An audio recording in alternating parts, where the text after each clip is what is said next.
Good morning, everyone. We want to thank you. You are the most patient city in the world. We did have a wonderful reception this morning for Black History Month. Thank you to Councilmember Esparza for putting that together and his staff, and for all of you who were here to enjoy that and some of the great food and company. And we're going to get started with our meeting at 9:30 a.m. City Clerk, would you please call the roll? Yes, thank you. Good morning. Councilmember Perea. Present. Council President Carbasi. Here. Councilmember Arias. Here. Councilmember Maxwell. Absent. Councilmember Vang. Present. Councilmember Richardson. Here. Council Vice President Esparza. Present.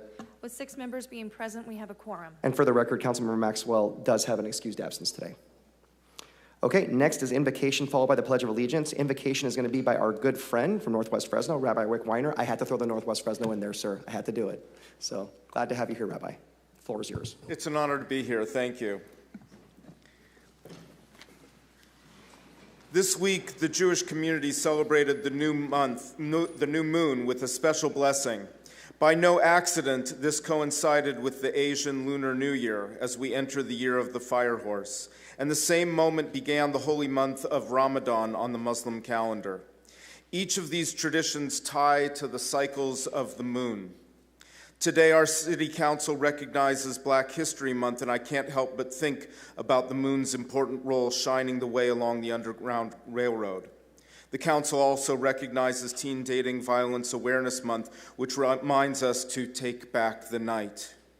Each of these commemorations remind us of our connections to the moon and our place in the cycle of nature and our common interest as members of this wondrous world of creation.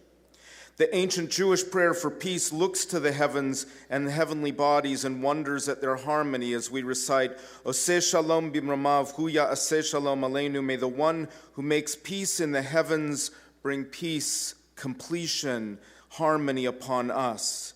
And may this week's recognition of the moon inspire us with divine harmony and give us strength in our continual efforts to nurture harmony here on earth, here in Fresno, for the beautiful, diverse tapestry of humanity that calls our city home. Thank you.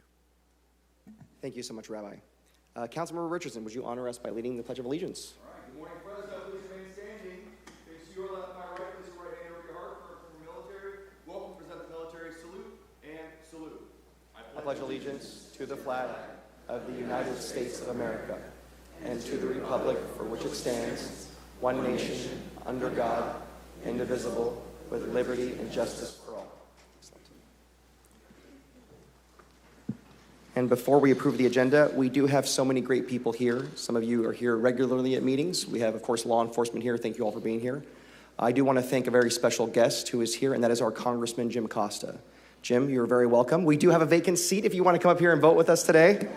But thank you for being here. I'm glad to have you here. Thank you, Jim. So now we're going to move on to the approval of the agenda. City Clerk, are there any changes or items removed from today's agenda? Yes, thank you. First, I'd like to announce our translation services that are available. We do have Wordly virtual translation available in Spanish and Punjabi. In order to access those services, there is a QR code. It is placed on a placard up here at the front of the dais, as well as a QR code online. We also have virtual interpreters available for Hmong and American Sign Language. As for changes to the agenda, there's a change to ceremonial item ID 26-85 regarding proclamation of Marjorie Mason Center Teen Dating Violence Awareness Month. Councilmember Maxwell has been listed as a co-sponsor. With regard to item 2B, ID 26-149 regarding bill for introduction to amend section 2-1105 of the Fresno Municipal Code relating to campaign contributions, a clerical change has been made to begin with a bracket, and that section to read, quote, bracket, California Senate and Assembly limitations and the limits set forth in Government Code section 85302, subdivision A, in bracket. With regard to item 2R, ID 26-212 regarding a resolution in support of the Health and Welfare Trust efforts to ensure the contract, Councilmember Perea and Vice President Esparza have been listed as co-sponsors. Council approves, adding the language as well to say, council approves up to $50,000 in legal fees. Anything beyond this amount is subject to council approval. Items removed from the agenda. Item 2D, ID 26-215, regarding resolution adopting the 41st Amendment to the Annual Appropriation Resolution number 2025-179, was removed by staff to the February 26, 2026 meeting, as the item needs to go before the Parks, Recreation, and Arts Commission prior to coming before council. That meeting, the PRAC meeting, is being held on Monday, February 23, 2026.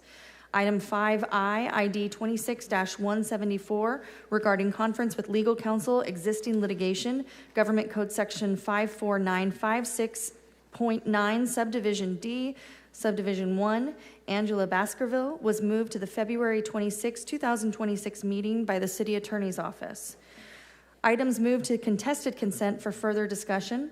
Item 2H, ID 26-115, regarding actions pertaining to RFP 126-00292 for the allocation of the Youth Service Corps' Homeless Pilot Program, was moved to contested consent by Councilmember Arias. Item 2K, ID 26-36, regarding actions pertaining to emergency shelter operations provided by Elevate Community Services, was moved to contested consent by Councilmember Arias. Item 2L, ID 26-37, regarding approve the First Amendment to the service agreement with Fresno Economic Opportunities Commission, was moved to the contested consent by Councilmember Arias. This concludes the changes to the agenda. Just to be clear, for contested consent, it's 2H, 2K, and 2L, correct? 2H, 2K, 2L, that's correct. Got it. Thank you so much. Not so bad. Okay. Okay. Council members, are there any other items you wish to remove, continue, or pull from the agenda? Councilmember Perea? Councilmember Arias? No, thank you, Council. Okay. Councilmember Vang? Just a point of clarification, Clerk. The only items that you read, that's the official items removed, changed, or removed from the agenda? That I have been provided up to this point, yes. Okay, thank you. Yep. Councilmember Vice President. Oh, sorry. You have Council Vice President? Councilmember Richardson? None. Okay. Is there a motion to approve the agenda as amended? Moved by Councilmember Arias, second by Councilmember Perea.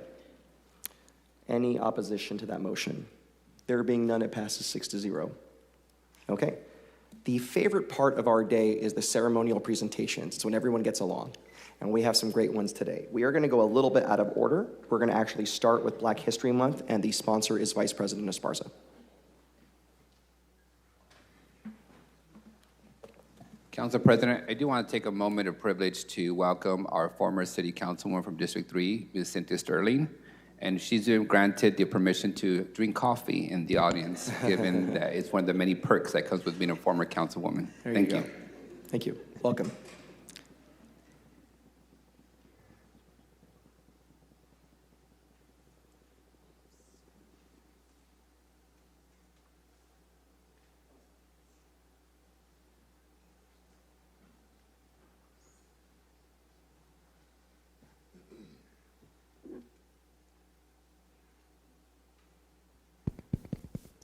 That's a convenient rule about drinking coffee if you're a former council member, given that Arias and I are about 10 months away from that. So we'll remember that, the privileges. Good morning to all. Good morning to everyone who was able to attend the light reception we had for Black History Month out in the foyer. Great to see so many faces from our community come out to celebrate and give the proclamation this year. I do want to invite our friends on up and honorees to join me up here as well. Come on down. I'll keep chatting while everybody walks up. Among the dignitaries we had at the reception, as my colleagues had noted, we're joined by our Congressman, Jim Costa. We also had Trustee Keisha Thomas. I'm not sure if she's still around. Our former council member, Cynthia Sterling, and the Honorable Mr. Eric Payne. We also had representatives join us from the offices of Assemblymember Joaquin Arambula, United States Senator Adam Schiff, Assembly Member Esmeralda Soria, and from the office of Congressman Adam Gray as well. So I want to thank all of our different levels of government and representatives for joining us to celebrate Black History Month here at City Hall. And I didn't see, sorry, yeah. And we have also the representatives from Senator Cabello. Good to see you, David. Welcome to City Hall. I missed a name here. First off, I just want to start off by saying I'm, proud to stand with you today as we recognize Black History Month here in the year of 2026.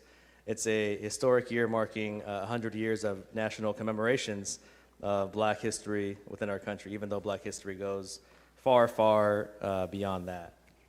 And, for me, this moment is not just about honoring the past. It is about understanding how history shapes our policy, how remembrance shapes identity, and how truth strengthens our community overall. And so this year's theme, a century of Black history, that is the theme for Black History Month this year nationally. It challenges us to reflect on the power of public commemoration. For 100 years, communities across our country have intentionally uplifted the stories, the scholarship, and contributions of Black Americans, not just as an act of symbolism, but as an act of correction, recognition, and justice. In 1915, Carter G. Woodson founded the Association for the Study of Negro Life and History because he understood something fundamental. If a people's history is erased, their humanity is diminished. A decade later, he launched the Negro History Week, and planting that seed that would grow into what we know now and recognize as each February, Black History Month. And that recognition grew over time. In 1976, during the nation's bicentennial, Gerald R. Ford became the first president to officially recognize Black History Month officially. And 10 years later, Congress formally designated February as Black History Month. But long before the federal recognition, Black communities were already preserving their history through faith, through our faith institutions, through civic organizations, family storytelling, through scholarship, and certainly through activism.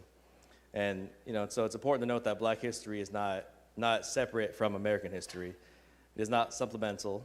It is in fact foundational. And so from watch night services to Juneteenth celebrations, from labor organizing to civil rights advocacy, from the arts to public service, Black Americans have shaped every chapter of our national story and every chapter of this city's history as well. And here in Fresno, that story is very much alive. So today it's really my honor to recognize Nancy Whittle as our 2026 Black History Month honoree. If I could say just a few words about Nancy, let's give her a round of applause.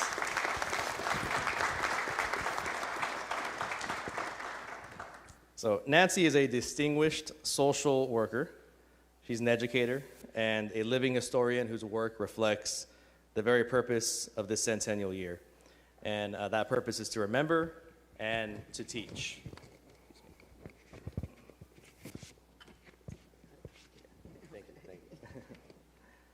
In 2023, inspired by the vision of Leora McLean and Nancy Whittle, the Taste of Freedom Project was founded by a group of community volunteers dedicated to preserving Black history and educating others about it. The group works to document, share, and uplift local stories through exhibitions, through workshops, and community programming, including hosting a Black History Day over at Fresno State. And their mission is very clear, and that's to preserve Black history. As coordinator of the African American Voices Oral History Project, she helped to preserve the testimonies of Central Valley elders and leaders. She ensured that Fresno's Black history would not be footnotes in someone else's narrative, but rather documented and accessible for many generations to come.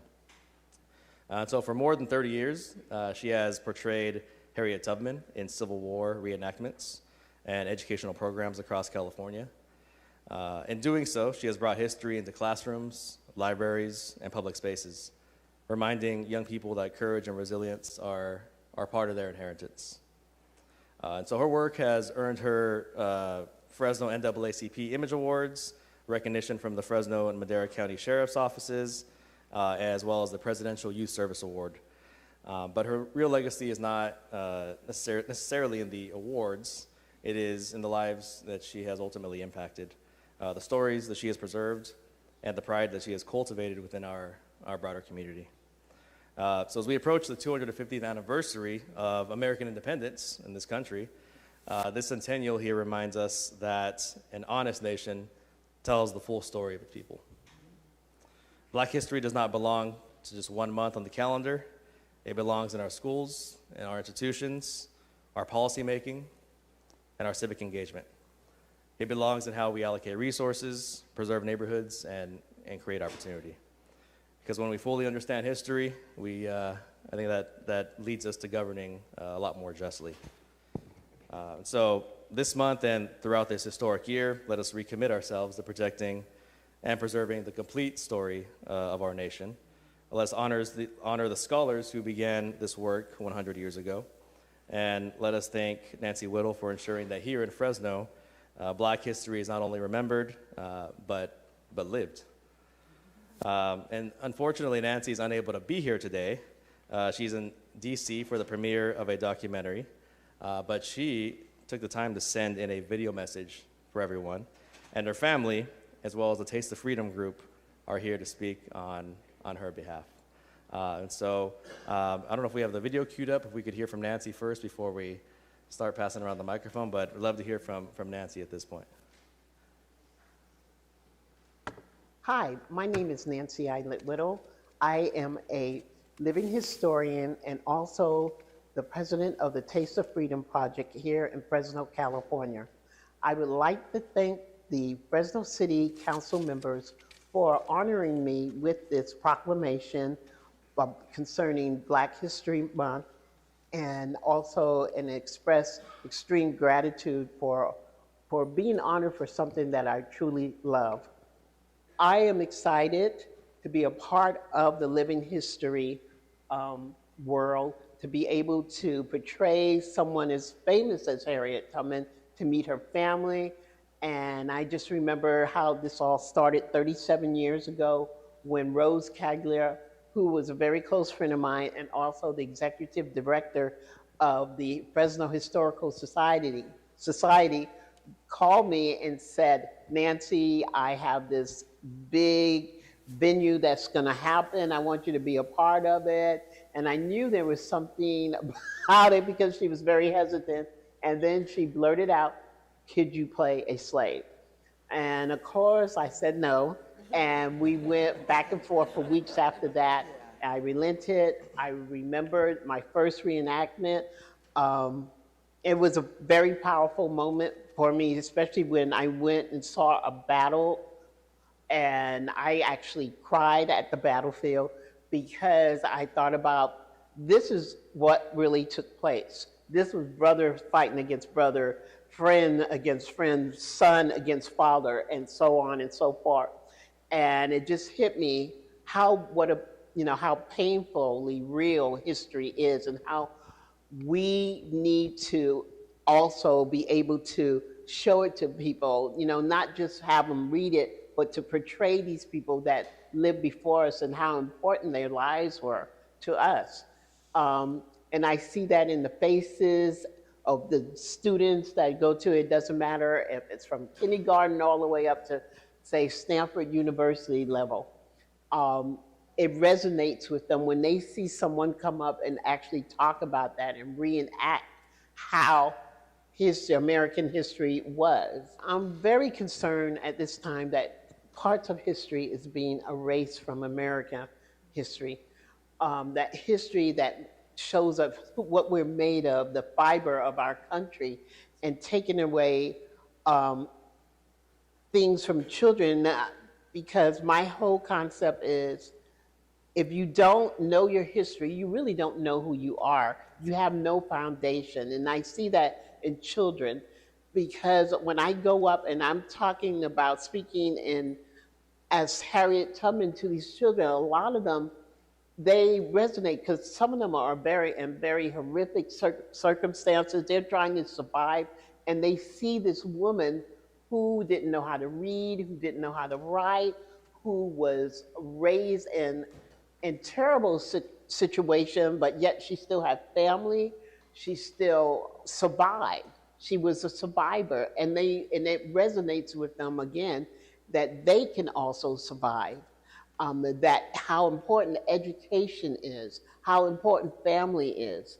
That's what I take away from history, is the importance of family, the importance of knowing who you are and how to build on to that and go, and just go forth and become what, live out your life, live your dream. Fortunately, I am unable to attend this ceremonies for this proclamation due to the fact that on the same day I will be in Washington, D.C. at the premiere of the film, of the documentary that about my being a living historian for 37 years. So I will be at the premiere, and I just want to just say thank you again, earnestly. I just really want to thank you for this. Hi, my name is Nancy Eilert Whittle. Let's go to give Nancy a round of applause. I am a living historian.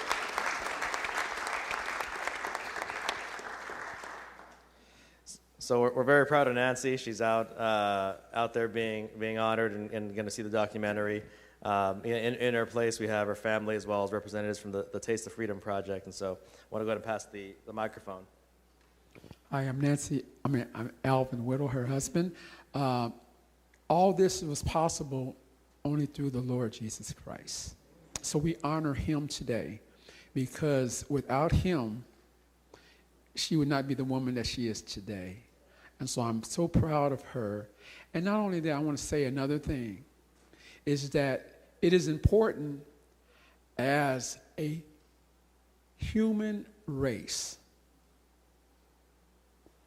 that God made us all from one blood, and there is no one above one another, because in the sight of the Lord, all men are made from one blood, and we're brothers and sisters in his eyes. And so I just want to appreciate that opportunity to receive the reward from my wife. My name is Marie. Nancy is my godmother, and that's who also got me into reenacting. I've been reenacting the past 23 years with her. And it really is a joy to see not just children, but the adults that come up to us from hearing our stories. It's one thing to read about history, but to be able to interact with someone that is looking just like what you were read about, or even to hear stories that aren't what you were taught. Because everything's not in the books. There are stories that our people pass down to each other by word of mouth.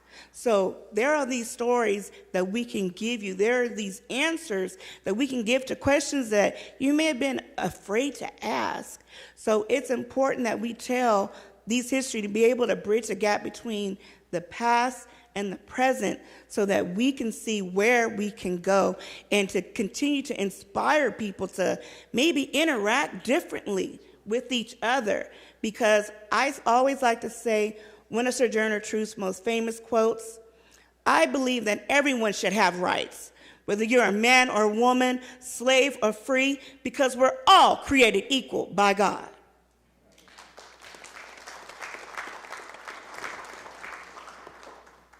Thank you all. At this time, I would, excuse me, Cynthia, I'm going to have to say a few words as well. Yes, thank you. Point of privilege, yeah. Good morning to everyone. I am Cynthia Sterling, former city councilwoman here in Fresno, and I am president of Black Women Organized for Political Action, Fresno San Joaquin Valley chapter. I'm a friend of Nancy Whittle's, and it is an honor and a privilege to be here today. If it had not been for her faith and her courage to get out and be a first at the reenactment program out at Kearney Park, when this first started over almost 40 years ago, we wouldn't be here today.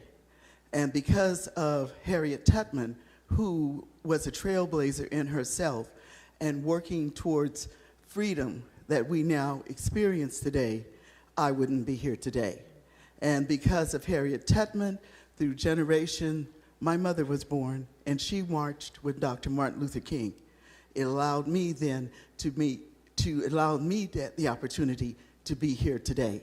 So with that, I say thank you all for the consideration that you have shown Nancy. Nancy is a humble person. She is she is a Christian woman. She exemplifies all of the traits of Harriet Tubman. There will be a number of programs. April, we will have a program. We will make sure that the council knows about that, where there will be representation from Harriet Tubman's family then, as well as in October. And it gives us an honor and a pleasure to be a force in that presentation. With that, I'd like to pass it over to my colleague. Are you okay? All right. And also to recognize Trustee Keisha Thomas, who is a product of Harriet Tubman, because without Harriet Tubman, neither one of us would have had an opportunity to be the women that we are today and the representatives, an integral part in city government. Thank you so much, Council Member Nelson Esparza. You have been a great advocate for the Black History Month programs, and we thank you for recognizing us. Thank you. Thank you.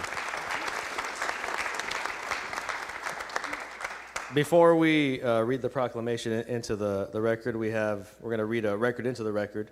So I do want to invite our congressman. He's been waiting here very patiently, and he has a brief presentation of his own. So we're going to do that before we read the city proclamation to the record. Come on down, Congressman.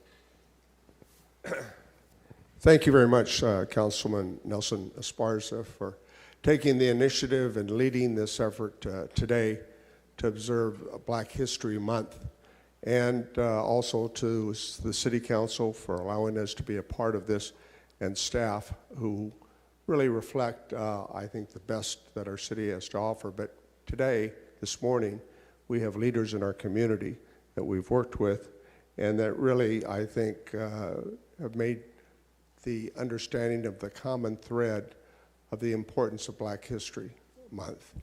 But as you noted, Mr. Councilman, it's not a month, it's the entire year.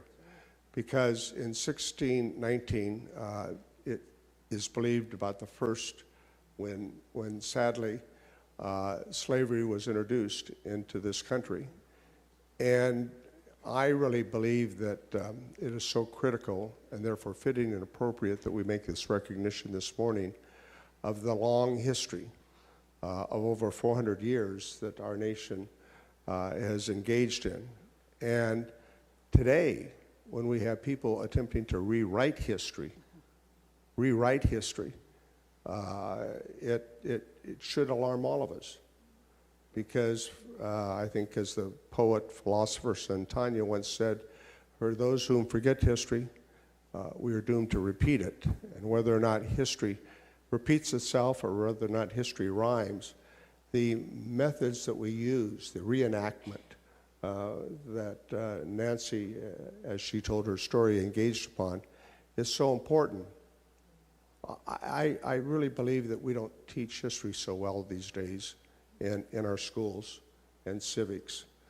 And I think that makes it, from my perspective, more fearful when we have those individuals and organizations that want to rewrite history or try to pretend that none of this ever happened.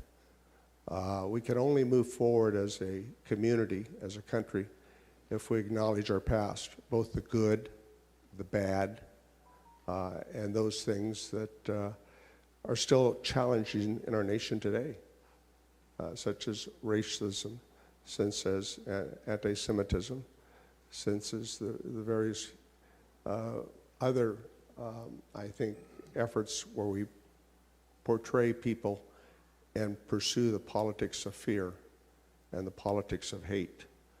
And so we're all in this together. And for all of these reasons, I think it's so critical that we observe not only Black History Month, but throughout the country understand that we're all part of one nation. We the people. Those are special magic words. It's all of us. And in order to form a more perfect union, that's aspirational. We're never going to be perfect. Our history demonstrates that. But to be aspirational, to do that, to every day make this an effort that it's more inclusive, it's all of us, and to remind ourselves of those who went before us, Cynthia's mother, and so many other leaders in our community here that made a difference. And for Nancy's efforts over the last 30 years, we acknowledge that today, and it's fitting and appropriate that we do so. And we all have a role to play. Believe me, and I'll close on this note, we are in a seminal moment in American and world history. I'm a student of history. I love history because it tells us the more we know about our past, the more we know about ourselves. And that's just the truth, as my mother would say.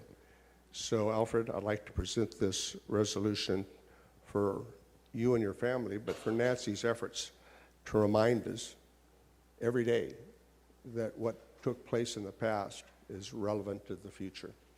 And Nancy has committed herself and appropriately being honored in our nation's capital. So I would like to present this, Alfred, if you'd accept it. A special congressional recognition to Nancy Whittle in recognition of being honored a Black History Month honoree, your leadership and lasting impact to our community. It's fitting and appropriate. You know, some of you know, had the opportunity twice with Faith in Politics to recreate the steps with my friend and one of the real icon leaders of the civil rights movement, John Lewis. We brought John Lewis here to Fresno for a day and a half. And John taught me so much, as he taught all of the members of Congress. He was revered as almost like a saint-like status because of his contributions. And so when you walk across the Edmund Pettit Bridge, as I was able to do with John Lewis, as you go to Birmingham and see the church where 4 little girls were killed, I mean, these are all part of our history. And sadly, we see it recreating itself today in places like, you know, St. Paul and in Minnesota. And so it's a time that we are being tested. And you look at things in the Middle East and in Ukraine and elsewhere. This is a real challenge for all of us. So thank you, Councilmember Esparza, and the City Council here of Fresno for bringing us together to remind us that we're all in this together. And therefore, it is a test of our time, and we need to be together. So thank you, Alfred.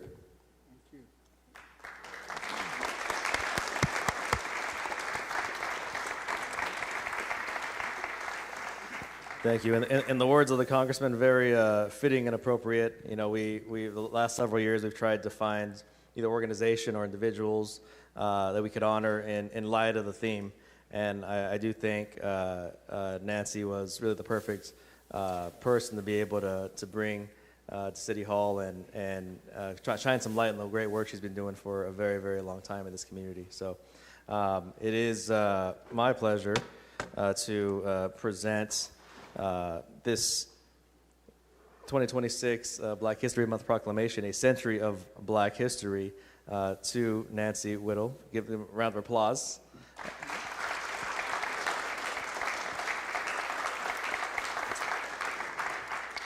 And at this point, we're going to go ahead and have the city clerk read the proclamation formally into the record. And while she does that, we can snap a few photos. And again, it was great to have you all here this morning. And great, thank you to everybody who came out to the reception as well. Thank you for being here. Clerk. Thank you. Whereas February is nationally recognized as Black History Month, a time to honor the achievements, contributions, struggles, and resilience of African Americans throughout the history of the United States. And whereas the 2026 theme, A Century of Black History Commemorations, marks the historic 100th anniversary of Black History Month. This centennial theme encourages reflection on identity, culture, and the recognition of Black contributions to society. For the 100th theme, the founders of Black History Month invite us to explore the importance and meaning of Black history commemorations in transforming the position of Black peoples in the modern world. And whereas Black History Month originated in 1926 as Negro History Week, founded by Dr. Carter G. Woodson, who sought to establish an organized, far-reaching, and sustained effort illustrating and honoring the contributions Black Americans have made to the culture, economy, science, arts, politics, and civil rights of the United States. And whereas the history of African American presence in Fresno dates back to the mid-19th century, with the 1850 census recording many Black families, including some who were runaway slaves, but were all counted as United States citizens. By 1882, there was a large enough presence of Black families in Fresno to establish the Carter Memorial African Methodist Episcopal Church, who had their first gathering at a home on F Street. And whereas inspired by the collective vision of Leoria McLean and Nancy Whittle, the Taste of Freedom Project was established in 2023 by a dedicated group of community volunteers, including social workers, educators, artists, parents, community organizers, and living historians. The organization stands as a vibrant collaboration, weaving together art, history, and healing. Through exhibitions, performances, and workshops, the Taste of Freedom Project uplifts and honors community voices, ensuring that the richness of California's cultural legacy continues to inspire and connect new generations. And whereas the 2026 honoree, Nancy Whittle, is a distinguished social worker and living historian, she coordinated and conducted most interviews for the African American Voices Oral History Project, 2004 to 2006, preserving the stories of Central Valley elders and civic leaders. For over 3 decades, she has portrayed Harriet Tubman in Civil War reenactments across California, bringing this iconic freedom fighter's legacy to life. Her contributions have been recognized with 2 Fresno NAACP Image Awards, the Fresno Madera County Sheriff's Award, and the Presidential Youth Service Award from President Bill Clinton in 1993, reflecting a lifetime of leadership and community impact. Now, therefore, be it resolved that we, Mayor Jerry P. Dyer, Council Vice President Nelson Esparza, and the Fresno City Council do hereby proclaim February 2026 as a Century of Black History Month in the city of Fresno.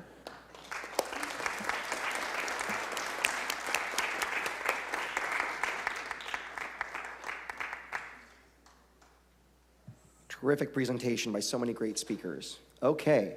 Next is going to be an item sponsored by myself, Council Member Perea and Councilmember Maxwell, and that is the Marjorie Mason Center Teen Dating Violence Awareness Month.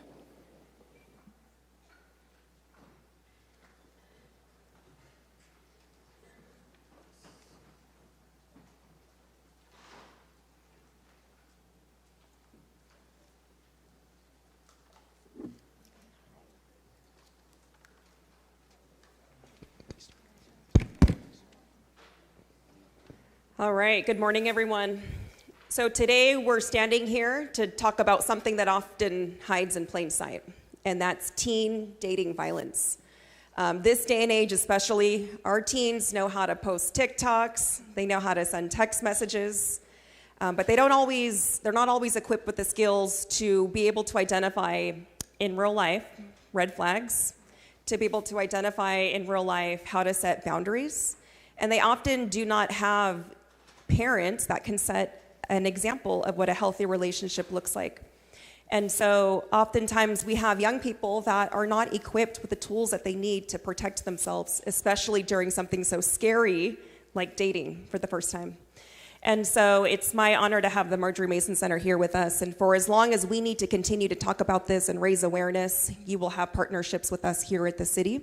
I know this organization does a lot of work by meeting the kids where they are, which is going straight into their high schools and educating our teens about the importance of what this means for themselves personally, about the importance of how to identify what those mental, emotional, or physical red flags look like when they do start to get out into the dating scene. So I want to hand the mic to my council president. Thank you for standing with me in this.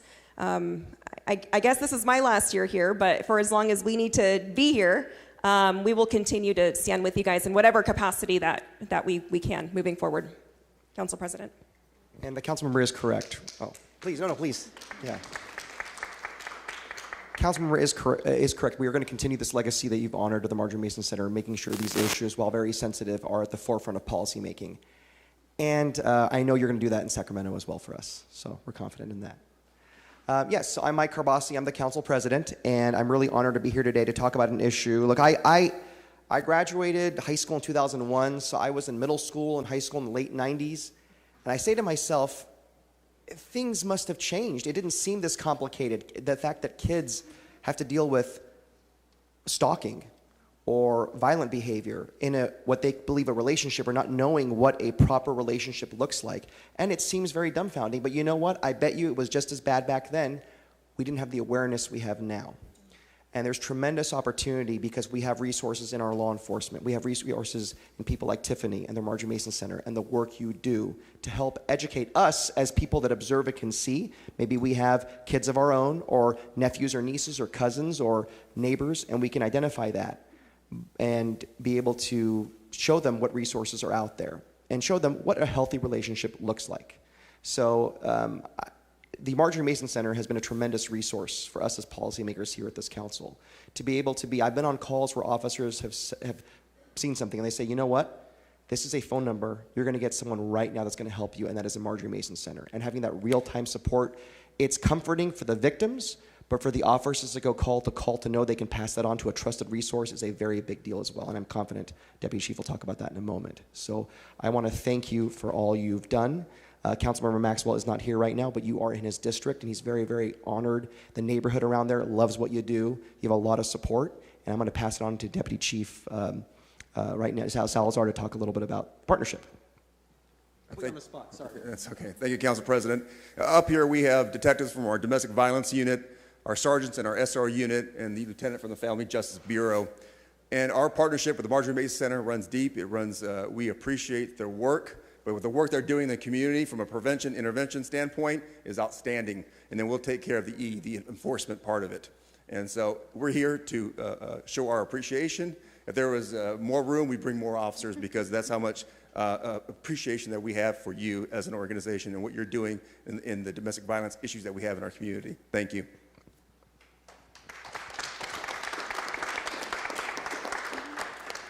Thank you, everyone. Thank you, Councilmember Carbasi and Perea.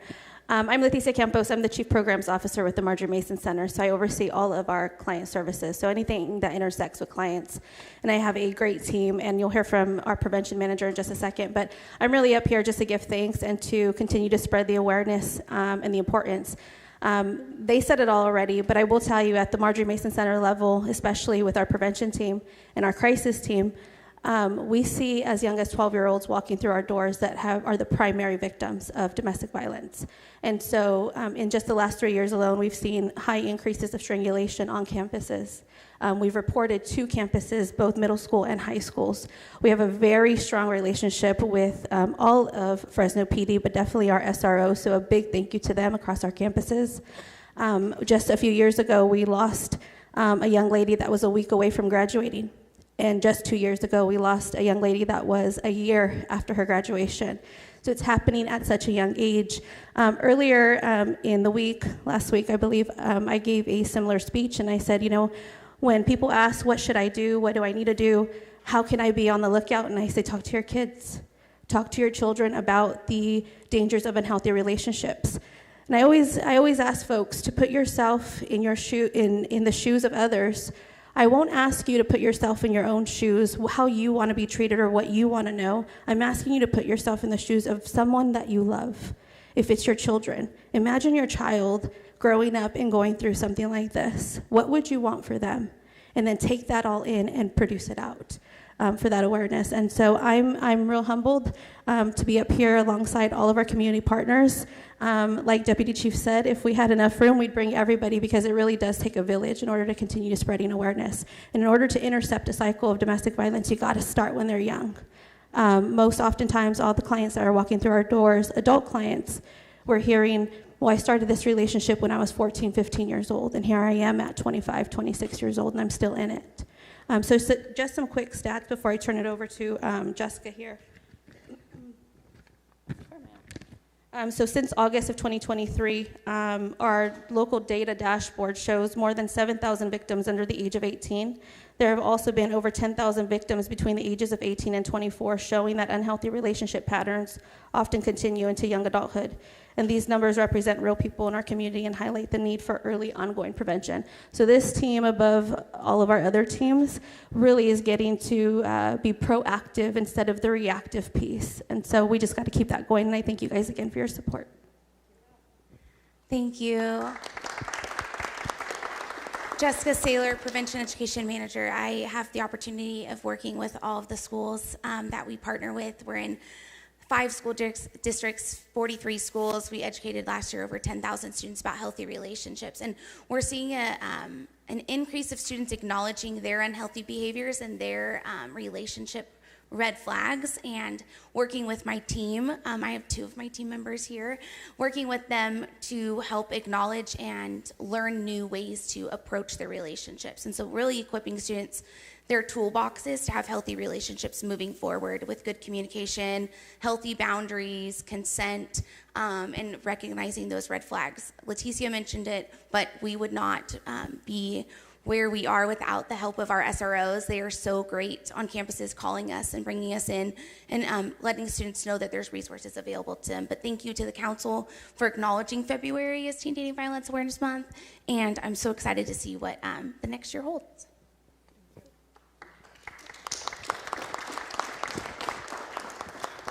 So Leticia and team, we do have a proclamation to acknowledge the month of February as Teen Dating Violence Awareness Month in the city of Fresno. City Clerk. Thank you.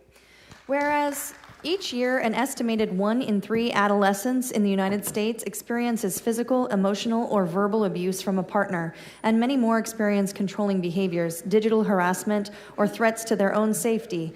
And whereas an increasing amount of high school students report being physically hurt by a partner in the past year, and victims of teen dating violence face increased risk of academic failure, depression, and even self-harm.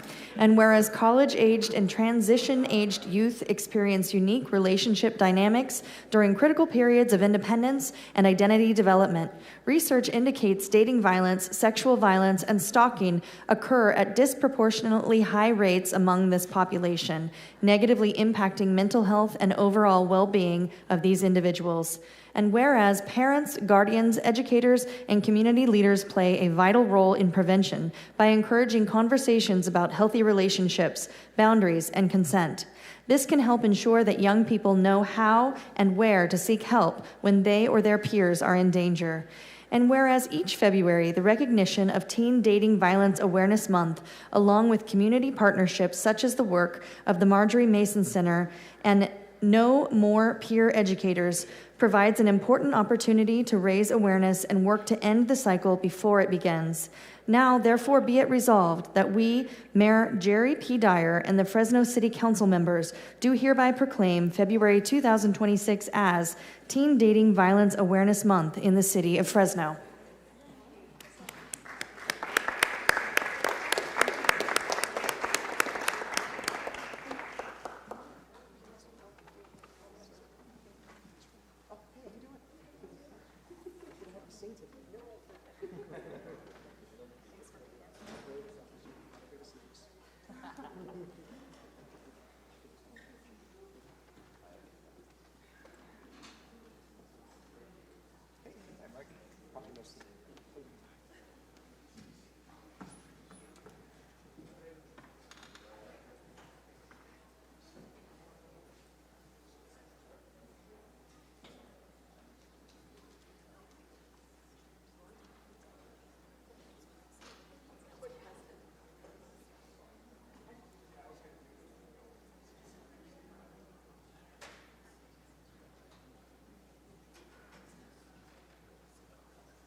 Next proclamation we have is recognizing the beginning of Ramadan 2026, sponsored by the Office of the Mayor, City Manager, and Councilmember Arias.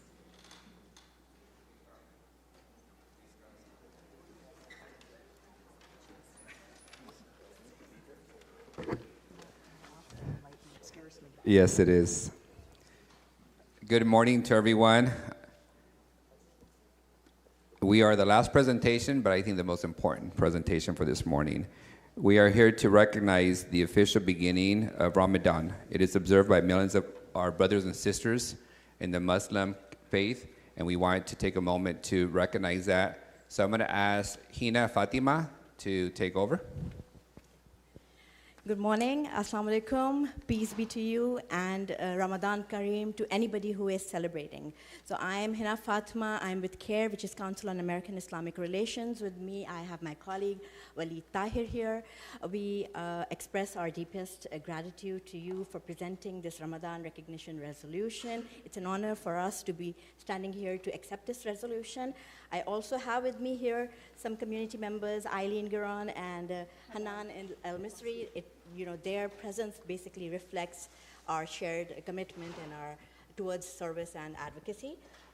Ramadan is one of the holiest months for us Muslims, and it is the month where we have increased prayer, increased charity, and the self-reflection towards compassion and towards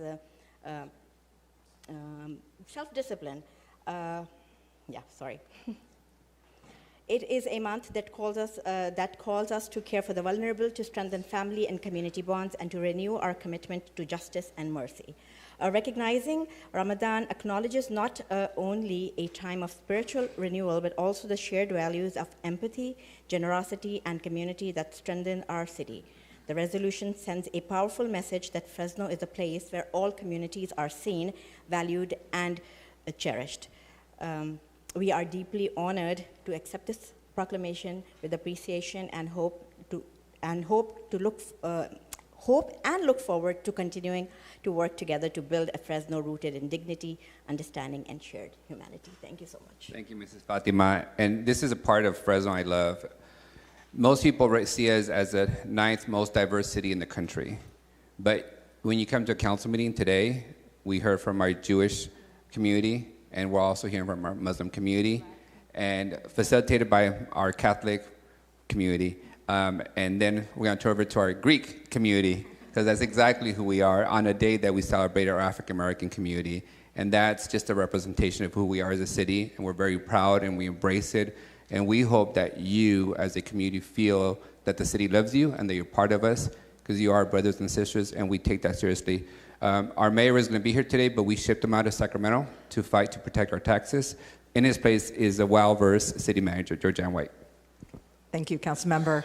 And on behalf of the mayor, it's my honor to be here today to help present this proclamation. I think we all know that the mayor talks about One Fresno, and I think exactly what the Councilmember just said today was really a representation of that, of different faiths being in these council chambers, different ethnicities, different races, and that really is what One Fresno is all about. So I don't know what the correct terminology is. It's not, I know this is one of the holiest days for the Muslim community, and so I think we honor you in that. I know it's a very important time period, as you said, for your self-reflection and discipline. So it's not congratulations, but I think it's like we honor you in as you enter into Ramadan, and know that on behalf of the mayor, we support what you mean to this community, along with all of the other members of our community. So thank you for allowing us to be a part.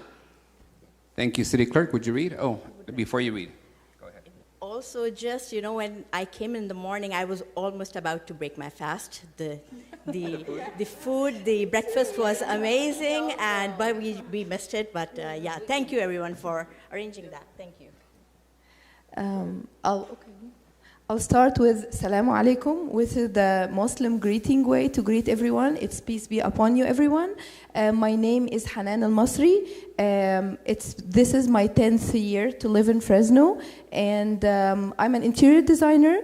and I work right now as a Center Committee member for MACPAC, which is Muslim American Caucus. And as well, I'm the office director of a newborn Al-Azhar Islamic Academy school for our Muslim community. And as my past 10 years living here in Fresno, I have to say I was working, blending with my kids in the public school, doing all the volunteer work. I was enjoying myself, but I have to say this, there is always one part is missing in my heart. Every Christmas, I love to go out and say for everyone, Merry Christmas. But I always felt when Ramadan started, my heart melt because I was hoping that anyone would come to me and say, Happy Ramadan. I just needed it, and I did not know how this was tough emotionally. And I was like, I try to share information about the months. I try to share love. We always wanna love each other, but we always love to feel that the love comes back to us. And it's as simple sometimes as a word. I'm a mother of a competitive swimmer and an advanced band son in high school. The first night of Ramadan, which was 2 days ago, he had a big event at school in Clovis North for the band, and he plays saxophone. And it was supposed to be for us to start to prepare for the whole month's fasting. And it was really very tough to be able to meet the concert needs with him and not being able to prepare for our food and dinner and stuff. So those kind of things, I love for this recognition to go forward and be something more important where I do not want my son to suffer. I do not want to have him excused from a big event that he want to go to and perform. I want to be there for the school, for the effort of everyone working in the band. At the same time, I do not want him to miss, or me, on having a simple dinner that is once a year that is very, very important. So I would love that our city and our city council members works to make our life more easy and to be able to feel not only recognition and have a certificate. I really love this city, and I feel that the one part is missing in my heart is I want to feel that I'm cared for with very few simple things throughout the year that will make my children feel better and feel that their life is easier. And we love you guys, and thank you so much, Miguel, for everything that you do with our community. As well, thank you so much, Nick Richardson. He's been always a great help for our community in our district, District 6. This is where I live. But I would love to come back again and see that the city of Fresno, probably maybe we have a iftar together with the community during the months of Ramadan that is hosted by the city.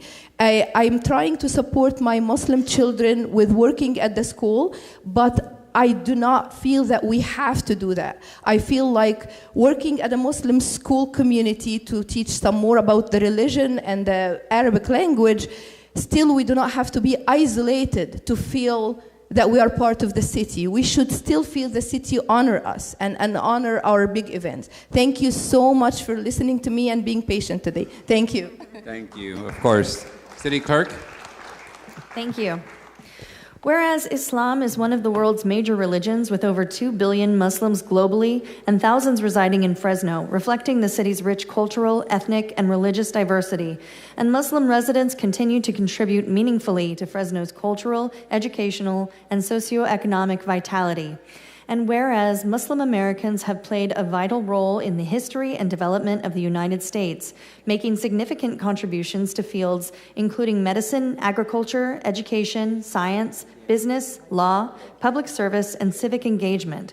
And whereas the city of Fresno recognizes the important role of local mosques, organizations, families, and community leaders who promote service, interfaith dialogue, and community care through charitable efforts that strengthen the broader community. And whereas Ramadan, the holiest month in the Islamic calendar, is observed by Muslims worldwide as a period of fasting, spiritual reflection, and increased charitable giving, emphasizing values of compassion, generosity, self-discipline, and community. And whereas the City of Fresno formally recognizes the observance of Ramadan 2026 as expected to begin at sunset on February 19th, 2026, and continue for 1 lunar month, concluding with the celebration of Eid al-Fitr, and extends its respect to the Muslim community while encouraging residents to acknowledge this time of reflection, gratitude, and unity. Now, therefore, be it resolved that we, Mayor Jerry P. Dyer, and the Fresno City Council do hereby proclaim the period of February 19th to March 19th, 2026 to be the holy month of Ramadan in the city of Fresno.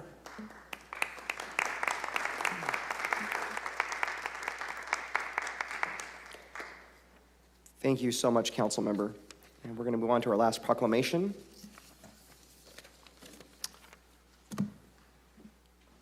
And that will be a proclamation for American Heart Month, sponsored by Councilmember Vang. Thank you. Thanks, Council Member.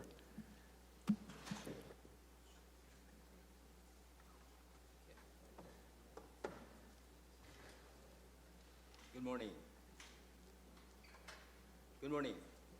I would have to agree with my colleague Arias that we did save the best for last. And so this is the last proclamation of the day. Thank you very much, Councilmember, for your continued support. Can I have Lauren Bruno, Dr. Jose Sanchez from the American Heart Association, and finally Laura Wilson from American Red Cross. And thank you very much for coming. Today we recognize American Heart Month and raise awareness about heart health in our community. Heart disease continues to be one of the leading causes of death in this country, in the Central Valley, and in the city of Fresno. There are a few keys that we can help to reduce that. That is education, prevention, and early detection. And also that's key for every health issue, not only heart. And so keep that in mind. And these are just simple steps, such as regular checkup once a year, mammograms, etc. Healthy eating. You know, we are tempted to stop by McDonald's on the way home. We are tempted to stop by Chipotle on the way home, and I am guilty as charged. But again, a healthy eating habit is key. And understand the warning signs of what can lead to a heart attack. Again, going back to education. And I want to acknowledge the American Red Cross here and the American Heart Association for providing life-saving education, training, research, etc. for our local community. We must continue to work towards equitable access to health care, and that is the key, to make sure that the valley is healthier, that the valley is taken care of, because these health issues do not discriminate based on your color. It does not discriminate based on your location, where you live, your zip code, etc. So this month is a reminder that we need to take proactive steps to better help our heart. And as my mother used to say, my late mother used to say, take care of your heart, and your heart will take care of you. On a personal note, my father and my father-in-law both passed away because of heart attack, and so this is near and dear to my heart. And it should be near and dear to everybody's heart. Here is a startling statistics. Every 34 seconds, there is someone who died of heart-related issues, who passed away, every 34 seconds. So by the time that I've been speaking, there are 5 or 6 who have passed away. And also, every 40 seconds, someone suffers a heart attack, which leads to complications. And so we are reminded again that the City of Fresno does more than just make policies, does more than make sure that our streets are safe, but we have a responsibility to inform our community that a healthy city, a thriving city is what we aim for, and part of that is also the health issue. And so for today, on behalf of the City of Fresno, we proudly recognize the month of February as American Heart Month. And before I put this down, I am happy to say that, yes, A majority of the council members who come up here, they have one proclamation, but today I have two. And so I'm proud that, yes, Councilmember Arias, if you're still here, we did save the best for last. And so let me present the proclamation to American Heart Association and American Red Cross.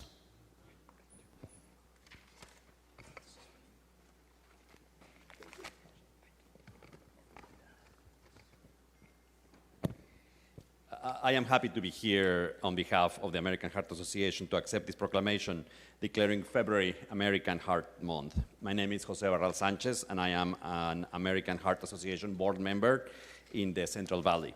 And I would like to express my sincere gratitude to Councilman Brandon Bang and the entire City Council for this recognition. Heart disease and stroke are our number one killer. Chances are we all know someone who has been touched. But the good news is a majority of cardiovascular disease can be prevented through education and lifestyle changes. American Heart Month serves as an opportunity to honor those we have lost to heart disease and stroke, and also inspire action for better health. Community members can take inspiration from American Heart Month and do something good for their heart, like scheduling an annual wellness visit, taking a walk, or preparing a heart-healthy meal for their families.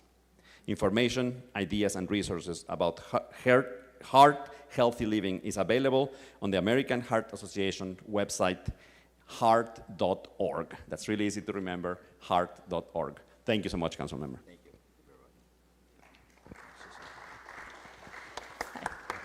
Thank you so much, and thank you for including the Red Cross in this proclamation, because we do also agree having awareness of being healthy and prevention is critical, but it's also important to understand the signs and be prepared for if something happens. We know that only 30% of the adult population is comfortable should something happen. So, you know, in this room, if they're talking about 30%, how many of you would be comfortable if something were to happen right now? Right? So one of the things we think is really important to remind everybody is to also look at taking first aid CPR training, so that if something happens, you have the ability to react and to take care of people, those critical moments that can make all the difference between whether somebody lives or dies if they have a heart attack. If you don't have the ability to get in and take a full-on class, we have the ability to at least teach you hands-only, so that you can, you know, have that ability in those moments as well. But if you want to learn how to do that, you can also visit the American Red Cross, go to redcross.org/take a class, and you can schedule an opportunity to get that as well. So best is prevent, right? Let's prevent. But if something does happen, be prepared to react and take care of people. Thank you. It is February 19th, and for those of you who are still committed to your New Year resolution, that's great. Those of you who don't have one or have broken yours, let's commit starting today to have a healthier heart. Thank you very much. Clerk, could you please read the proclamation into the record? Thank you. Thank you. Whereas heart disease remains the leading cause of death in the United States, according to the Center for Disease Control and Prevention, cardiovascular disease claims one life every 34 seconds, while heart attacks occur every 40 seconds. Cardiovascular care is also increasingly costly, and individuals impacted by healthcare limitations and socioeconomic barriers experience more difficulty accessing critical care. And whereas the American Red Cross remains committed to its mission to relieve suffering around the world, the American Red Cross has raised awareness by creating heart health education, including tools to differentiate between heart attacks and cardiac arrest, recognize symptoms, undergo first aid training, and reduce risk. These efforts to make vital health information accessible to the public have saved lives. And whereas cardiovascular disease, including high blood pressure, coronary heart disease, heart failure, and stroke, continue to impact millions, and comprehensive and coordinated prevention and management strategies are essential to address its increasing prevalence and improve patient outcomes. And whereas American Heart Association is dedicated to ensuring equitable health in all communities, including the Central Valley Division, serving Fresno, Inyo, Kings, Madera, Mariposa, Merced, Mono, and Tulare counties, has been a leading source of health information for more than 100 years, funding groundbreaking research, advocating for the public's health, and providing critical resources to save and improve lives affected by cardiovascular disease and stroke. And whereas American Heart Month serves as an opportunity to honor the lives lost to cardiovascular disease and to strengthen our collective efforts to achieve accessible, high-quality cardiovascular care that promotes healthier living and longevity. And whereas on this 19th day of February, the City of Fresno encourages all Fresno residents to take proactive steps towards better cardiovascular health, support health education, and advocate for the expanded, equitable care for our most vital organ. Now, therefore, be it resolved that we, Mayor Jerry P. Dyer, and the Fresno City Council do hereby proclaim the month of February 2026 as American Heart Month in the City of Fresno. Thank you very much, Councilmember Vang, for bringing that very important item to our attention. It is a busy month in February, that's for sure. So next, we're going to move on, and thank you again to the audience for being so patient, to the council member reports and comments. And we're going to start with Councilmember Arias. Okay, Councilmember Richardson. All right, thank you, Council President. And thank you to the 94 volunteers that we had who showed up at the very end of January to help us with our Beautify Fresno event. It was almost 1 ton of garbage picked up in Blackstone and Abbey area. We were out there. It was a great time, good fun, good music, and we left the place far more beautiful than we found it. Congrats to UCP, United Cerebral Palsy, UCP Plus, who had us out for a tour of their fantastic facility on Maple Knees, providing vital resources to not just the cerebral palsy community, but those with other disabilities around our community of varying ages up to 80. We're excited to come back and participate in more of your events. Had a great panel with some great beer last week, so thank you to those who put that on and those who attended, including my lovely wife. And congratulations to the 5th graders in Miss Hildreth's class at McCardle Elementary School who won our competition and made Valentine's Day cards for the vets who live in the Fresno Veterans Home. We delivered them, and there were tears in eyes, and they were just so excited to see the beautiful drawings and lovely messages these kids wrote to veterans that they do not even know, just to make sure they knew that someone was thinking about them on Valentine's Day. And that's all I had. Thank you so much, Council Member. And while we wait for Councilmember Vang to come back, I'm going to move to Council. No comments? Okay. Well, I'll do some comments and then wait for the next person to come back.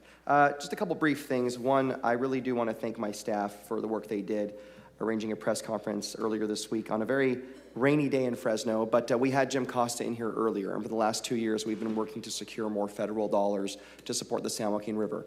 Growing up in northwest Fresno, a couple miles away, had no idea there was a river there, and in fact it's the 2nd largest river in California. Imagine if you live on the west side or in southeast Fresno or anywhere in the city. This is our natural treasure. It is our playground. We should have access to it. And for decades, there have been a lot of folks, council members before us, people at the county, Madera County, and a lot of dedicated volunteers as part of the San Joaquin River Conservancy, working to restore access. The Conservancy now owns thousands of acres back into the hands of the public along the river, but the key is access through Fresno. And I do want to thank the mayor and the administration, city manager, for their work managing the River West Fresno project, which will break ground later this year. It's going to be a key component of access through multiple points throughout northeast and northwest Fresno for everybody across this region, including the west side. But what Congressman Costa was able to do, we applied 2 years ago and finally got $2 million in federal funds, which is a lot of money back to invest to increase access to the river, whether it's ADA access or improvements at Camp Cheyenne or improvements along the Eaton Trail. And that's going to go a long way to ensure that the next generation of our kids will be able to grow up in Fresno and know they can literally go for a short drive or bus ride and be just on the edge of the city at the border, and it's like they're not even in Fresno anymore, and enjoy the natural environment. So thank you so much, Jim, for your work on that. Later today, a couple of my colleagues and myself will be holding a press conference in regards to the health insurance situation for not just the thousands of city employees in this city, but also anyone that has Blue Shield coverage. We want our city employees to know that we hear you loud and clear, and we're exploring every option possible to ensure that we can get this issue remedied, because you shouldn't be losing access to inpatient care at the Valley's Level 1 Trauma Center. God forbid anything should happen. So that's our dedication to you. And with that, I'm going to move back to Councilmember Vang. Thank you very much, Council President Karbasi. Just a few comments to report from my office. I had the opportunity to attend Fresno Unified's honor band and orchestra performance at Roosevelt High School, and this is the district's the best of the best. This is their all-pro at the instruments that they play, and so I was honored to be there. And of course, the venue at Roosevelt High is one of the very best high school venue that we have in the Central Valley, so congratulations to all those students. I also had the opportunity to attend Kawa Elementary School's first Lotteria night, which is their bingo night. Families, students, community members were there, and there were prizes donated by my office and community members to that event. And so I want to thank Vanessa from the community schools for coordinating that at Kawa Elementary. And also I want to thank Public Works. They have been proactive in preparing for the recent storms, including today, this morning, in filling the potholes ahead of the second round of rain. So far, my office has not received any complaints about flooding in the district, knock on wood. And again, thank you to Public Works for that. And finally, I want to make an announcement about the Waste Tire Amnesty Day. That will be held on Saturday, February 28th, between 8 a.m. until noon at the Hanoian Shopping Center, located on 4218 East Butler Avenue. If you have any questions, please call Co-Enforcement Division at 621-8400. And again, that's 621-840-8400. And this is the Waste Tire Amnesty Day going on, scheduled for February 28th from 8 a.m. to 12 noon. Thank you very much, Council President. Thank you so much, Councilmember. Okay, so moving on to the city manager. Oh, I'm sorry, you ready to go? Council Vice President and then city manager. Yeah, thanks, Council President. Sorry. So again, I want to thank everyone who joined us for the Black History Month reception and just the proclamation this morning. It was great to be able to honor Nancy Whittle once again, so thank you to all. Just a little bit about what's been going on in District 7.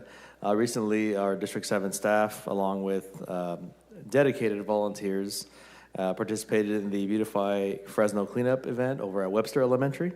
It's always great to see the community come together to improve our schools and neighborhoods. And so, as always, a very big thank you to all those who volunteered. We're making Fresno a cleaner and more beautiful place, one person and one cleanup at a time.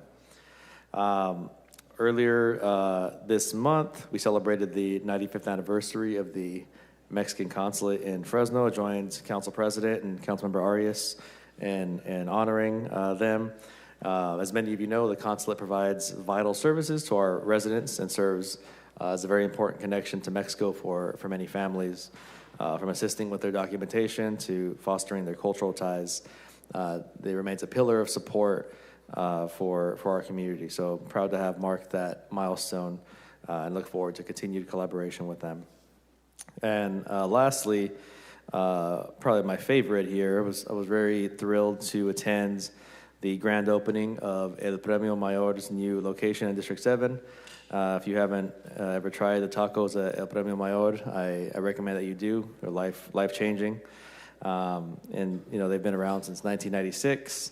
It's a beloved restaurant. Both locations are located in District 7, or now 3 locations, this being the third. So it's grown from just a food truck into one of the best taco spots, food spots in Fresno. And again, all 3 locations over in District 7. So we're excited to see this small business grow and remain committed to our residents there in Central Fresno. So if you want to try some tacos for lunch today, they've got a spot over at Shields and Maroa. They've got a spot over at, these guys are laughing down here. They like tacos. They like tacos. They've got their newest location over at First and McKinley, where the old Popeyes was, and then their original location at Normal and McKinley, just down the street there. So, Council President, that'll be it for my report. All right, thank you, Council Vice President. Councilmember Richardson, I believe you have one more thought. Yes, one thing I left off. Thank you. All right. When I was talking about the Veterans Valentine's Day card, some people were smiling and nodding their heads. Well, this is your chance if you like veterans and or being nice. We've got a veterans home donation drive that we're putting on. So we're familiar with Sequoia Brewing. They have 2 locations. They have one down there on Olive in District 1. We've got one up on Champlain and Perrin in District 6. At either of those locations, both of them, you will find a box for donations for the Fresno Veterans Home. They have a little canteen, a little commissary in there where the veterans can go get dry goods. These will include nail care products, shower caps, scarves, blankets, men's razors, combs and brushes, toothbrushes, toothpaste, soap, washcloths, shampoo, shaving cream, and grooming supplies. If you have any of those and you'd like to give them to a good home, I'll even throw Q-tips in there. It's not on the list, but probably Q-tips. Sequoia Brewing, either one that you know about, you can go in there, grab a beer and some calamari rings or whatever you like, and drop off some dry goods for the Veterans Home. They'll be going directly there, and this will be open for the entirety of the month of March. So look forward to seeing those there. Council President, that was my last point, promise. No, not a problem. Thank you so much, Councilmember. It's good information. Now the City Manager. Okay, I have a few things today. I feel like I've stored up on credits. So I have a lot of recognition of staff, and I think it's important, even though, these are people's jobs, and, that's why we employ them to do this type of work. I think sometimes when people go above and beyond, it's important for us to recognize. And I want to start with one that I forgot to do because it happened over Christmas.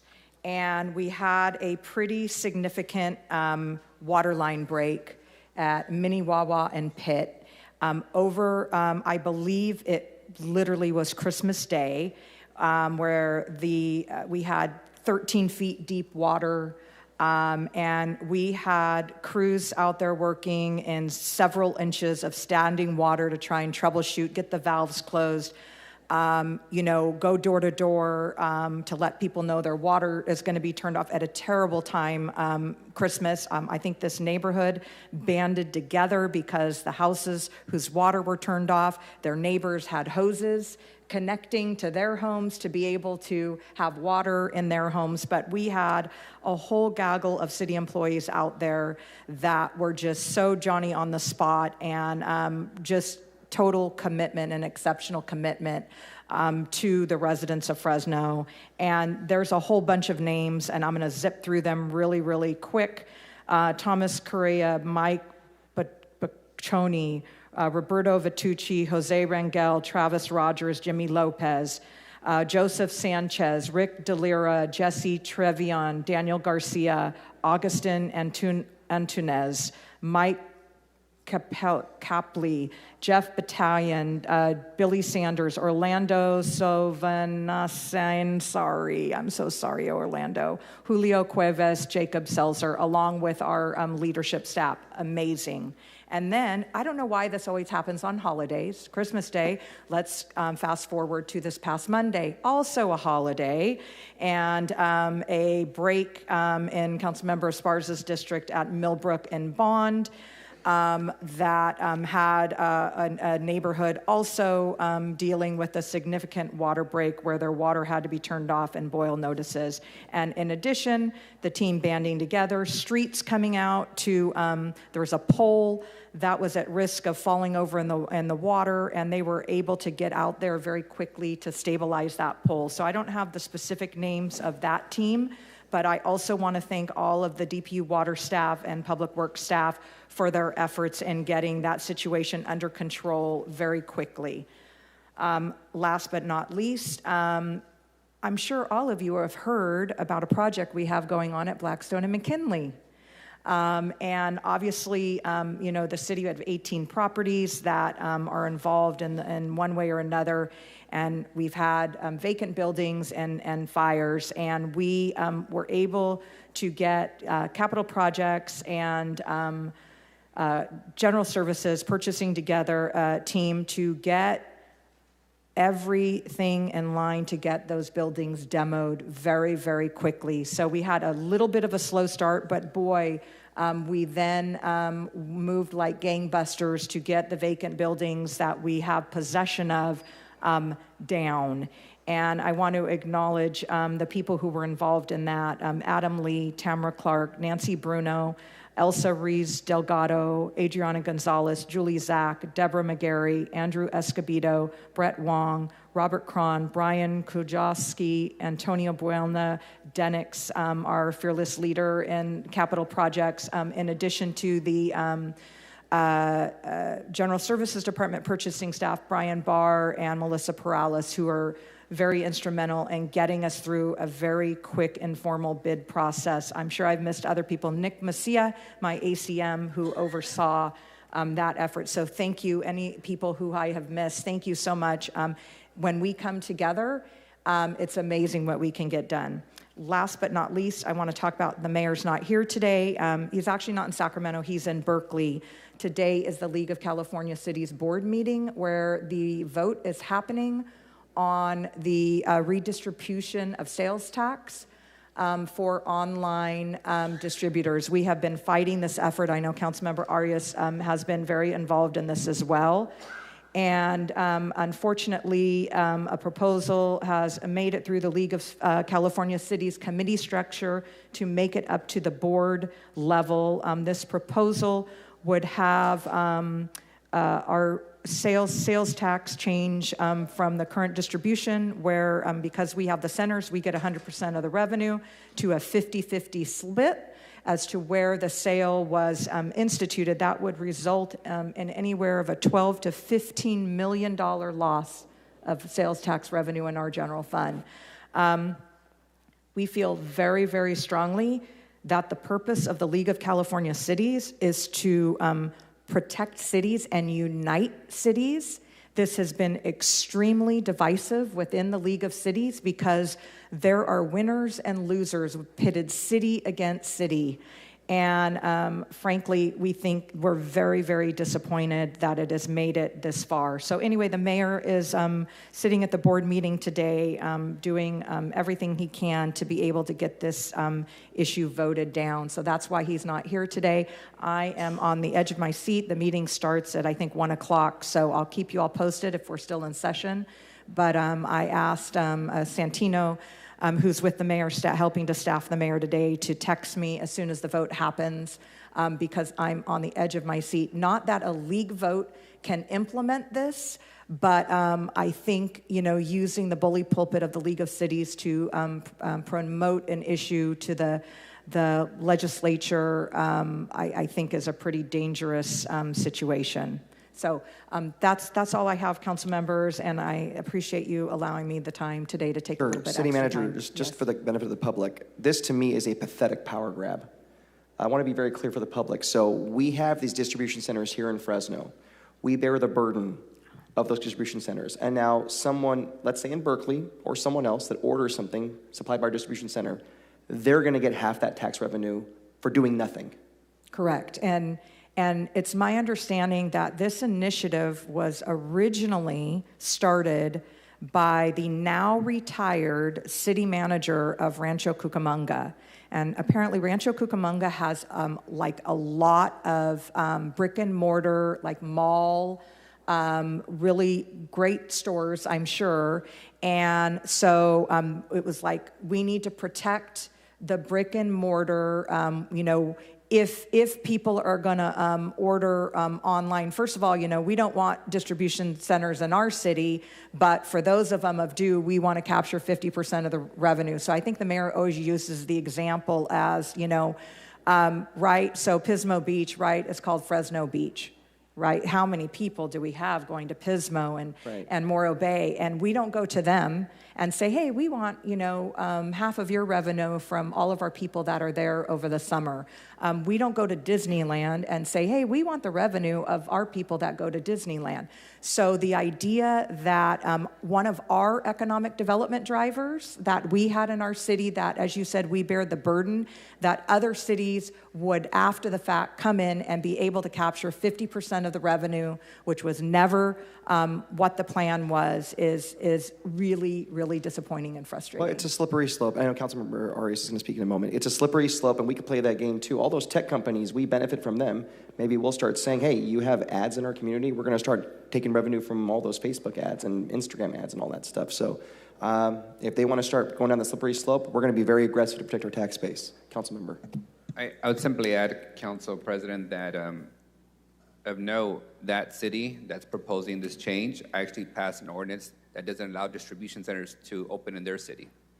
So they didn't want the traffic impact, the diesel truck impact, or the pollution impact, but they want to keep the revenue that those distribution centers generate. So it's been a debate. We defeated it twice. I think we'll defeat it a third time. But I did just want to take a moment, Council President. I'm supposed to be at a joint Fresno and Chaffee Zoo and Fresno Fresno Zoo Authority meeting today that's happening as we speak. But I just want to bring it to the manager's attention that today they're discussing the initial design for the zoo entrance. And there is quite a bit of disagreement. The Zoo Authority, which I would agree with them on, disagrees with the initial drawings and designs that the Fresno Zoo Corporation has submitted for consideration. So we should anticipate that the mayor will also be involved in that process in the city, because it is a very significant face of Fresno and the zoo in a city park, and that discussion is going lively as we speak. So I do appreciate and support the fact that the Fresno Zoo Authority has continuously honored their role as called out in the tax measure, and is holding firm on a higher standard of design and an element that represents the best that we have for a amenity that serves millions of people every year. Thank you, Council President. Thank you so much, Councilmember. TJ? Thank you, Council President. I just wanted to make the announcement, in addition to our social media presence and the information on our website, that our warming centers are open this evening from 7 p.m. to 7 a.m.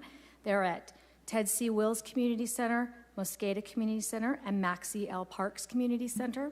They're also open tomorrow evening from 7 p.m. to 7 a.m. There's free fax transportation. We accept animals, and there are cots and blankets available at the sites. Our website is continuously monitored and updated. As the temperature drops below 35 degrees, then those decisions are made in terms of when it's opening. So if you go to our website, type in the search warming centers, it brings up a 3 or 4 day look, and you can see when the centers are open or closed. Thank you. Thank you so much, TJ. Okay, moving on again, thank you to the public for being patient. We are a little bit behind schedule. We still have our consent calendar. We do have a couple of time-sensitive items for closed session that have to be discussed as well, but we're going to try and move through this, of course, with allowing time for proper public comment and council member discussion as well. So next is the consent calendar. Do any council members wish to register a no vote, abstention, or recusal on any consent items? As a reminder, pulled items will be heard after the consent. We will. But I'm asking the first part of it, public comments after, yeah. Council President, Yes, I do sir. want to put an item back on the consent calendar. Okay. I had my questions answered by Assistant City Manager. It's item 2H. Will be turned back to the consent calendar. Okay. Just to confirm, City Clerk, do we have to reopen the agenda to do that? No. We can remove that and put that back on the consent Okay, calendar. great. So 2H, as in helicopter, is put back onto the consent calendar. Okay. Any other council members wishing to have any items removed from the, any council members wish to register a no vote, abstention, or recusal on any consent items before we take public comment? Okay. There being none, we're going to now take public comment on all consent, including contested consent items as well as closed session items. If any member of the public wants to speak on a consent item, contested consent, or closed session, this will be your opportunity. You'll get 3 minutes. This is not for unscheduled communication. So if anyone wishes to come forward, please do so. I do have some cards here, but most of them seem to be for an item that's timed or an item that is an unscheduled item. And we will, of course, get to you when the item comes forward or when we get to unscheduled communication. So again, anyone on consent, contested consent or closed session?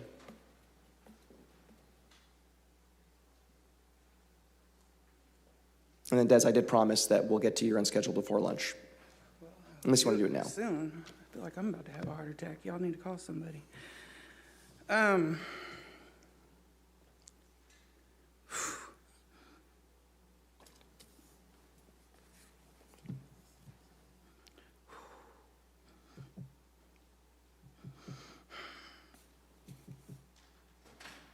You know, coming here fucking sucks.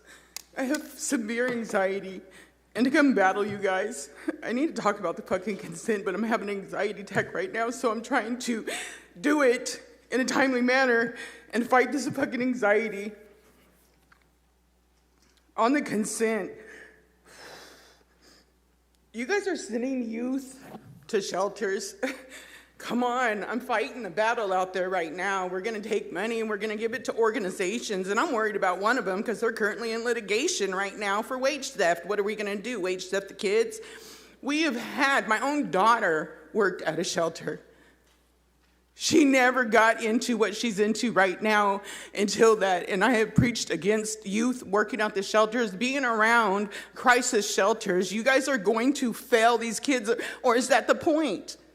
Because we're all a minority anyways, low income. Best way to wipe us out is put us in a position where people are going to be subject to things that the youth shouldn't be around.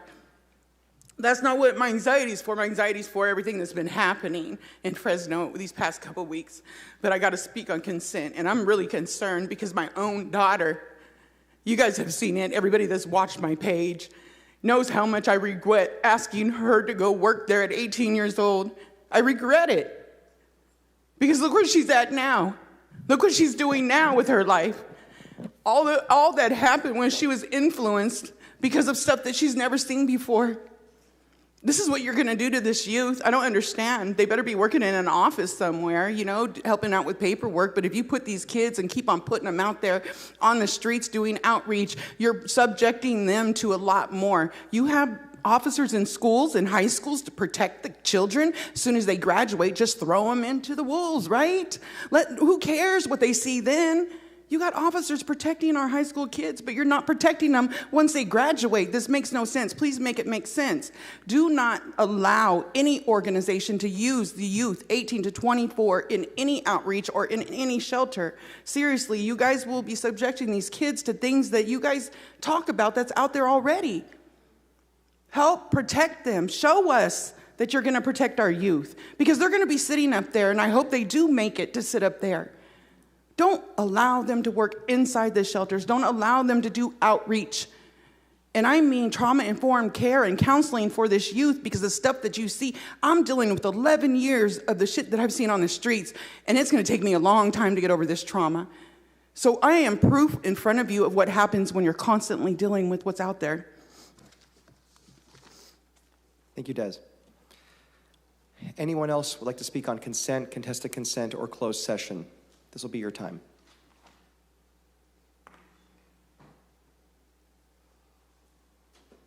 You'll have 3 minutes, and please identify the item on the consent calendar or contested that you're commenting on, or closed session. So I guess I'd like to speak on, what is it, closed session? Which item? On the one that's going to be. Is that if you keep doing We have schedule, multiple if you items. keep, if, Is there a particular not item on you the want one to that's speak on? on there now, but Which item, ma'am? I think if you item? want to speak on unscheduled communication, we will come to that point where you can speak on anything. But if you're going to speak at this time, our rules require it to be on consent, contested consent, or closed session, and you'll have to identify the item you want to speak on. Okay, so all those items on closed, are we being sued on each and every one of those? Is that what's going on? Are you guys? Is there a particular item you want to speak on? You're just going No, through I your just time. noticed that there was so many cases in litigation. Is this from like errors that were made up here? Yeah, just I did speak. You have 2 And more I'd like minutes to know, left. yeah. Oh, and I guess whatever's on the calendar, I'd like to speak when it gets presented, just like they do county, just where you like to be. I like to speak when it's presented so I can have the most info.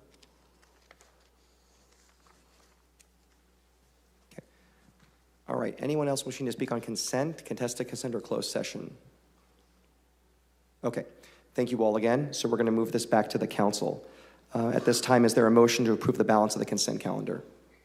Moved by Councilmember Arias. Is there a second? Second by Councilmember Vang. Any opposition from the council? There being none, the consent calendar balance passes 6-0. Thank you so much. So we do have contested consent. We have 2 items left on contested consent, but we also do have, it's 11:09 a.m. We do have a time-sensitive item that has to be discussed in closed session before the lunch hour.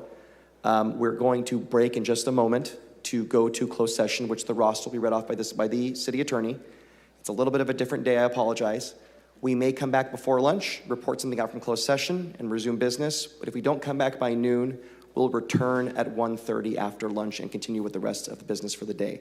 Now, Des, I did promise you before we break for lunch or break out of here, if you want to actually take the time and come early, we'll still have unscheduled, but if you wanted to speak now, or do you want to do it after lunch? No. Okay, you'll have 3 minutes, Des. City Hall continues to block community-led proclamations while approving the same familiar names year after year. That's not one Fresno. That's selective recognition. You celebrate people but refuse to acknowledge the land that you stand on. You salute and you praise, yet you won't offer a simple land acknowledgement. Inclusion isn't real if it's controlled. Unity isn't real if it's selective. One Fresno should mean all of us, not just the chosen few. Also, you need to update your Brown Act book. I'm not finding the SB 707, which means that you guys need to start allowing Zoom as of June 1st. It's the law, and you guys are supposed to be working on that. So I just want to let the community know that it is the law, SB 707, that you must start doing Zoom as of June 1st. So if you can update this, because I don't see that in here. Also, the Travel Lodge. We have, Karbasi, if you can speak to Phil Sky. I was notified by Fresno Rescue Mission Chief Operator that they were notified by Phil Sky that they only have to use 12 units over at the Travel Lodge on Blackstone for a coordinated entry system and can utilize the rest of them for whatever he wants. This is wrong information. They're using Project Home Key and encampment resolution funds, which means that they have to use it in the 2 areas that you guys have chosen. And the expenditures end on June 30th. I'm going to correct this because Phil Sky told me that they're going to end compliance with this project on June 30th, 2026, because that's when the ERF round 2 ends. Well, it's not about compliance, Phil. It is about, that's the end when you're supposed to spend the money for round 2. You have to forever be compliance, and I don't see a covenant in there. Where's the covenant? Because we utilize state funds. I just want to make sure that we're putting this out, that Travel Lodge that was turned into, it's not just supposed to be for youth shelter, and I'm going to keep on pushing for that. So if you guys can please act fast. We have a lot of youth that have been sitting in shelters for 2 years. Also, the Clinton camp. I reached out to all y'all. It's a shame what happened yesterday. The county one?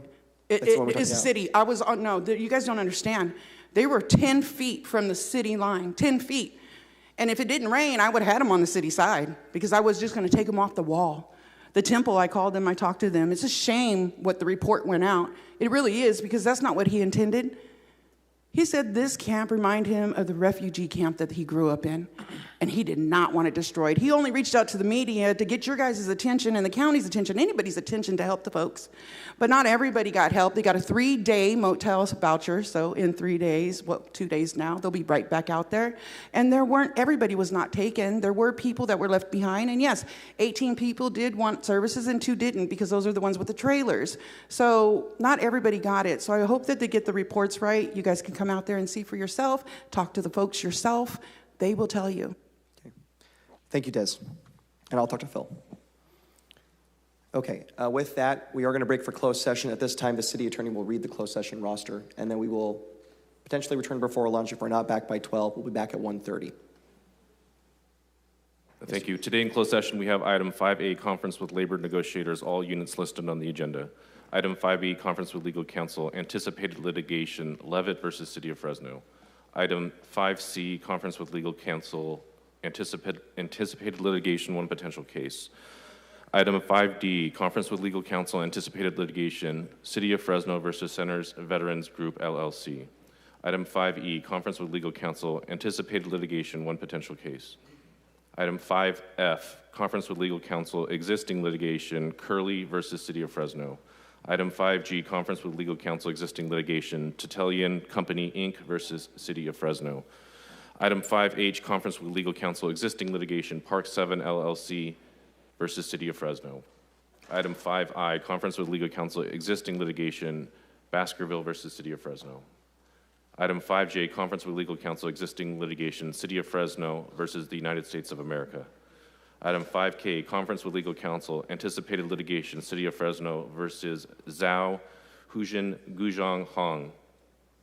Item 5L, public performance evaluation, city clerk. We may have reportable items after closed session. Thank you, everyone.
Good afternoon, everyone. Council has taken a break for lunch. They will return at 1:30, and they will go straight into closed session when they return.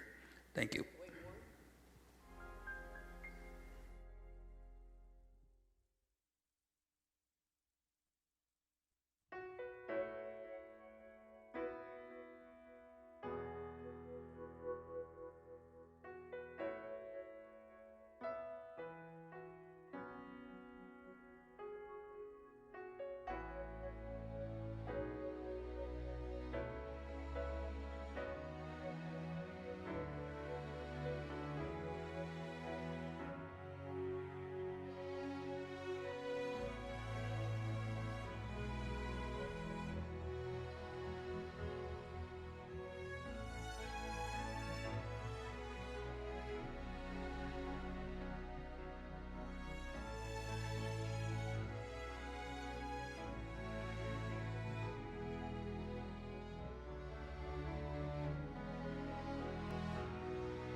Thank you all. Thank you all for your patience. We did resume at 1:30 back into closed session. We didn't finish all of closed session, but we did review the items that were more time sensitive. And City Attorney, is there anything to report out of closed session at this time? There is nothing to report. Thank you, sir. Okay. Moving on, and again, we're out of rough order today. We do of course have contested consent, and we have the scheduled items. We are going to go in a very different order because I know people have been waiting. I had a request to hear the 9:20 a.m. hearing to consider the adoption of the Central Southeast Area Specific Plan and related environmental assessments. I'm going to ask council members, do you want a staff presentation on this at this time? You want 9:20? Yes, sir. Do you want a presentation? Yes, I do. Okay. So we'll start with the staff presentation if we're ready to go, City Manager. No, I haven't quite, no. We're going to reverse order. Yeah. Sure. Yeah. Yeah.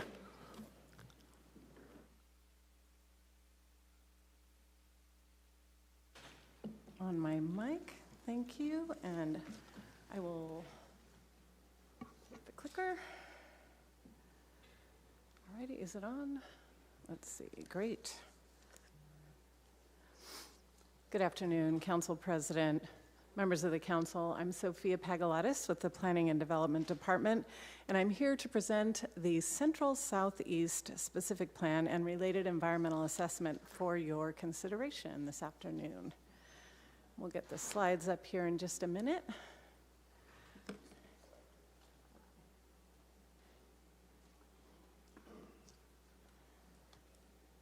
Alrighty. It's not showing up above. Bernard. There we go. The Central Southeast Specific Plan.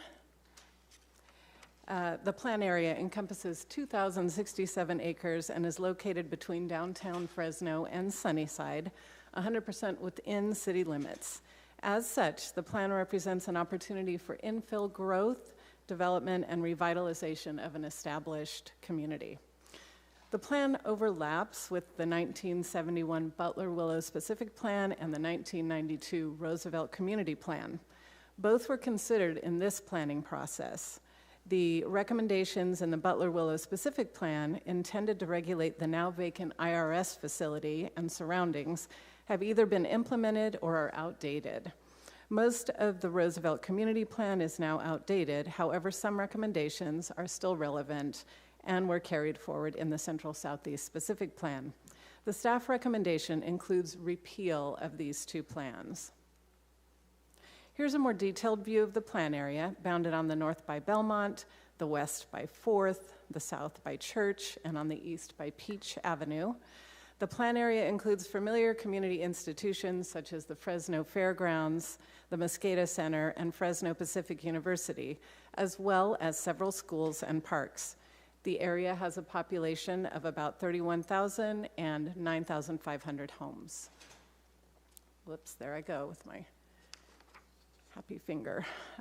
Community engagement was really important for this planning process. It was extensive. A 15-member steering committee made up of neighborhood residents, business owners, and community organizations met throughout the process and helped to synthesize community input and inform the staff and consultant on planning issues. In addition to the steering committee meetings, the public outreach included stakeholder meetings, workshops, surveys, mailings, and networking, reaching an estimated 1,000 participants between 2018 and 2021. As the planning process progressed, it became clear that the community had big ideas for several geographic focus areas. These 8 areas include revitalized sites, more connected corridors, and additional housing supply. The Cesar Chavez corridor, which is number 1 on the map, could connect a revitalized UMC hospital site, number 2, mixed-use infill on the Asian Village shopping area, which is number 3. The Orange Avenue Main Street idea is on the west, number 5, converting Orange Avenue to a mixed-use walkable Main Street with potential retail and community center uses at Butler and Maple Avenues, which is number 4, and the vacant IRS site on the eastern end, number 6. These could contribute to a revitalized Butler Avenue corridor. Further south along the California alignment, there are several vacant parcels that represent opportunities for more housing, and these are the yellow sites that you see and number 7 on the map. And finally, the Business Park Employment District area applies to the parcels shown here in number 8 in light blue, which right now is a PG&E substation. Land use changes are proposed to implement some of these big ideas, and we'll discuss those in just a moment. In 2020, the guiding principles, big ideas, and proposed land use map were initiated by the City Council through Resolution 2020-147, enabling the completion of the specific plan and the commencement of the CEQA process. Once initiated, the plan itself was drafted with the help of Ramey and Associates and a team of sub-consultants. Public outreach and engagement continued right into the COVID-19 pandemic, at which point the interaction moved to an online format. The specific plan chapters address key topics and will provide highlights of the top 2, land use and parks. The top land use goals of the specific plan call for activating key corridors and providing more housing.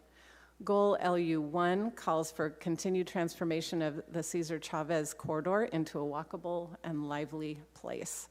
LU2 calls for a series of neighborhood supporting hubs along Butler. LU3 calls for the gradual transformation of Orange Avenue into a neighborhood-scaled Main Street. And LU9 calls for increasing the housing supply to accommodate households of all sizes and income levels. Here are the proposed land use changes in the specific plan. Of the total 2,067 acres of plan area, 119 acres, or less than 6%, are proposed for change. All of the changes, except numbers 4, 8, and 10, add housing capacity.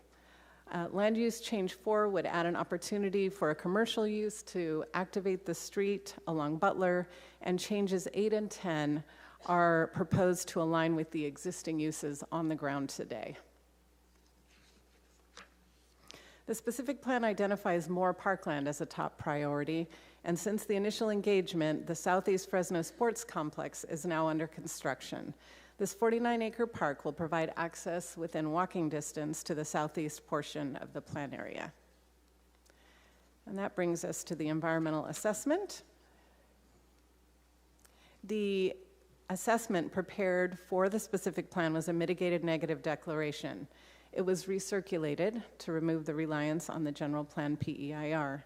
The public comment period was December 19th to January 19th of this year, and 6 comment letters were received timely.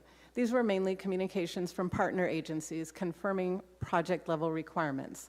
One was also from the Sunnyside Property Owners Association expressing concern about scenic corridor preservation. A comment letter from FID was received after the deadline and has been provided for your information. According to First Carbon Solutions, who is the environmental consultant, and by the way, they're on Zoom now if we need them, none of the comment letters have raised issues that require further environmental analysis. The Airport Land Use Commission reviewed the plan in 2023 and found it consistent with the Airport Land Use Compatibility Plan by a 7-0 vote, and the Council District 5 Project Review Committee voted to recommend approval of the plan on June 12th. As you know, we need to make several findings when we bring before you land use changes. The Housing Crisis Act, whoops, I'm skipping ahead, sorry about that. The Fresno Municipal Code requires consistency with general plan goals and policies and the Development Code. This specific plan meets that requirement. In addition, housing element findings require maintenance of our regional housing needs allocation commitments, and this project also meets those requirements. As a matter of fact, the proposed land use changes on the 3 housing element sites within the project add 489 dwelling units of capacity to the lower income category, reduce moderate income category by 4 units, and reduce above market capacity by 218 units. The Housing Crisis Act prohibits any loss of housing capacity in comparison to 2018 zoning. The proposed specific plan results in a capacity gain of at least 2,938 dwelling units. Therefore, it's in compliance with SB 330. The city is now also required through AB 686 to affirmatively further fair housing. Because the specific plan proposes goals and strategies for improving access to transportation, housing at various income levels, parks, and economic opportunities, it is consistent with the obligations to affirmatively further fair housing. In October of 2025, a mailing was sent to all owners of property with proposed land use changes, informing them of the change and requesting a response if they were opposed to the change.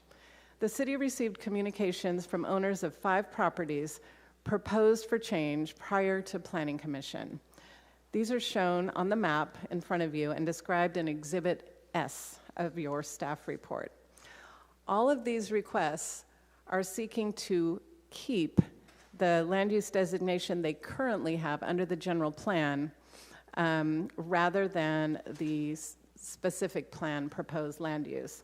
And what you see there are the actual land uses proposed in the specific plan, and we're identifying which property owners we heard from. All proposed changes have been evaluated according to 2 criteria. 1 is impacts to housing capacity, and 2 is whether the change would be within the scope of the environmental document. All of these changes are found to be within the scope of the environmental document, and they do not cause housing capacity issues. As a reminder, any legally established business on property that is rezoned would maintain legal nonconforming status as long as it was legally established. After Planning Commission, staff received an additional land use change request for a portion of the parcel on the northeast corner of Maple and Butler, and that is the dark brown parcel along the Butler alignment that you see basically in the center of the plan area. This is depicted in your staff report in Exhibit T, and it's called out as Land Use Change Request G. The existing site is vacant. It's currently planned and zoned community commercial. The plan proposes to redesignate a portion to residential urban neighborhood. The property owner has asked to redesignate to corridor center mixed use. Since this is not reverting back to a general plan land use, additional environmental review would be required, and this site would also need to be evaluated by the Planning Commission. We're also asking for a minor technical change to pages 41 and 42 of the plan, the land use table, to remove the density limit on NMX and CMX zone districts, consistent with our development code and the mixed-use text amendment that occurred in 2022. The Planning Commission reviewed the land use change requests A through F, all but the last one, and recommended approval contingent on the proposed changes within this, being within the scope of the environmental document. One comment letter was also received in support of the plan. Planning Commission's recommendation did also include incorporation of the requested technical change. That brings us to staff recommendations, which are listed in your staff report. They are to recommend approval of the environmental document, the plan amendment, which would repeal the Roosevelt Community Plan and the Butler Willow Specific Plan, a plan amendment to adopt the Central Southeast Area Specific Plan and accompanying planned land use map, to amend the general plan land use map for consistency, And finally, to rezone 119 acres of property within the Central Southeast Area Specific Plan to be consistent with the land use changes. And that concludes our presentation this afternoon. Thank you so much, Sophia, for the thorough presentation. Next portion of the hearing will be public comment. I do have some cards here. This is an opportunity for anyone here to speak on this item. We'll have 3 minutes to address the council before we bring it back to council for discussion. So if you want to come forward, I do have, Dirk will have you go first, but I do have some cards from folks too. So Dirk, you'll have 3 minutes. Thank you so much. Dirk Puschel, and my business address is 923 Van Ness here in Fresno. You are planning. Dirk, can you move the mic a little bit? I apologize. More towards you. Better? But there you go. Better. Perfect. Sorry, thank you. There we go. Again, Dirk Puschel, 923 Van Ness here in Fresno. I'm here this afternoon on behalf of the Gandulia Lapopolo family, who own approximately 9.5 acres, generally at the northwest corner of Floridor and Chestnut. They've been participating over the past 5 years with your staff, have attended multiple meetings. The advisory committee recommended that their property be, their density be increased by one land use category to urban neighborhood, as did your planning commission. We asked that you do so. The 16 to 30 units is more compatible with the market that we believe is going to be necessary at that density for these properties to develop. We thank you for your consideration. Thank you, sir. Mr. Braza, you'll have 3 minutes, sir, and then followed by Debbie McCann. And if anyone wants to fill out a card, please do. This is the time on the 9:20 a.m. hearing. You have 3 minutes, sir. Thank you, Mr. President, members of the council. Jose Leon Barraza, I'm a Fresno, Southeast Fresno resident, and I am also a board member of the Southeast Fresno Community Economic Development Association. I'd like to thank you, council, for placing this item on the agenda. It's very important. It has been delayed for a long time, something like 5 years since it had been started. So it's been around for a while. I also want to thank Mayor Jerry Dyer because he looked into this and helped us expedite it, and I'm glad we're here trying to adopt this very important plan that is it's going to improve the picture of what's happening in Southeast Fresno. There's land use matters being addressed, things like mixed use that is very beneficial for certain parts of the district. I also want to point out that overall the plan does a good job. A problem that we still have is a lot of poverty. And if you don't address the problem of poverty, if you don't improve the buying power of residents, it's going to be a lot more difficult to attract small businesses to the area. So it's pretty basic, but I think this is a good start. But I want to speak about something that's very noticeable that I hope your council takes some interest in.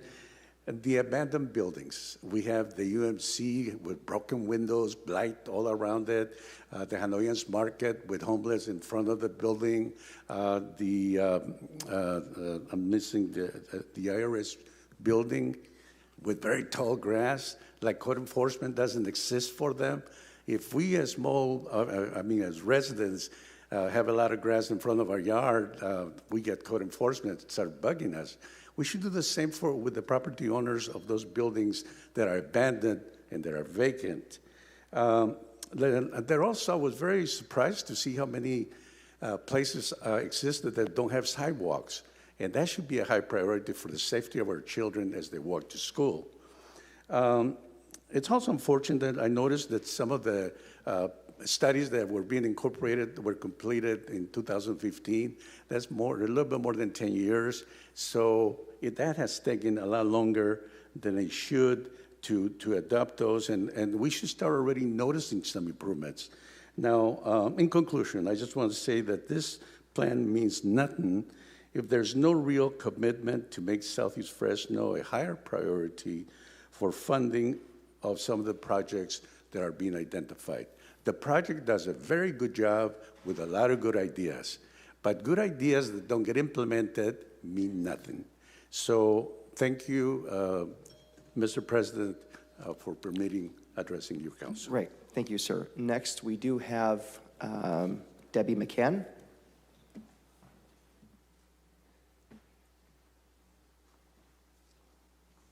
I just speak into this. Thank you.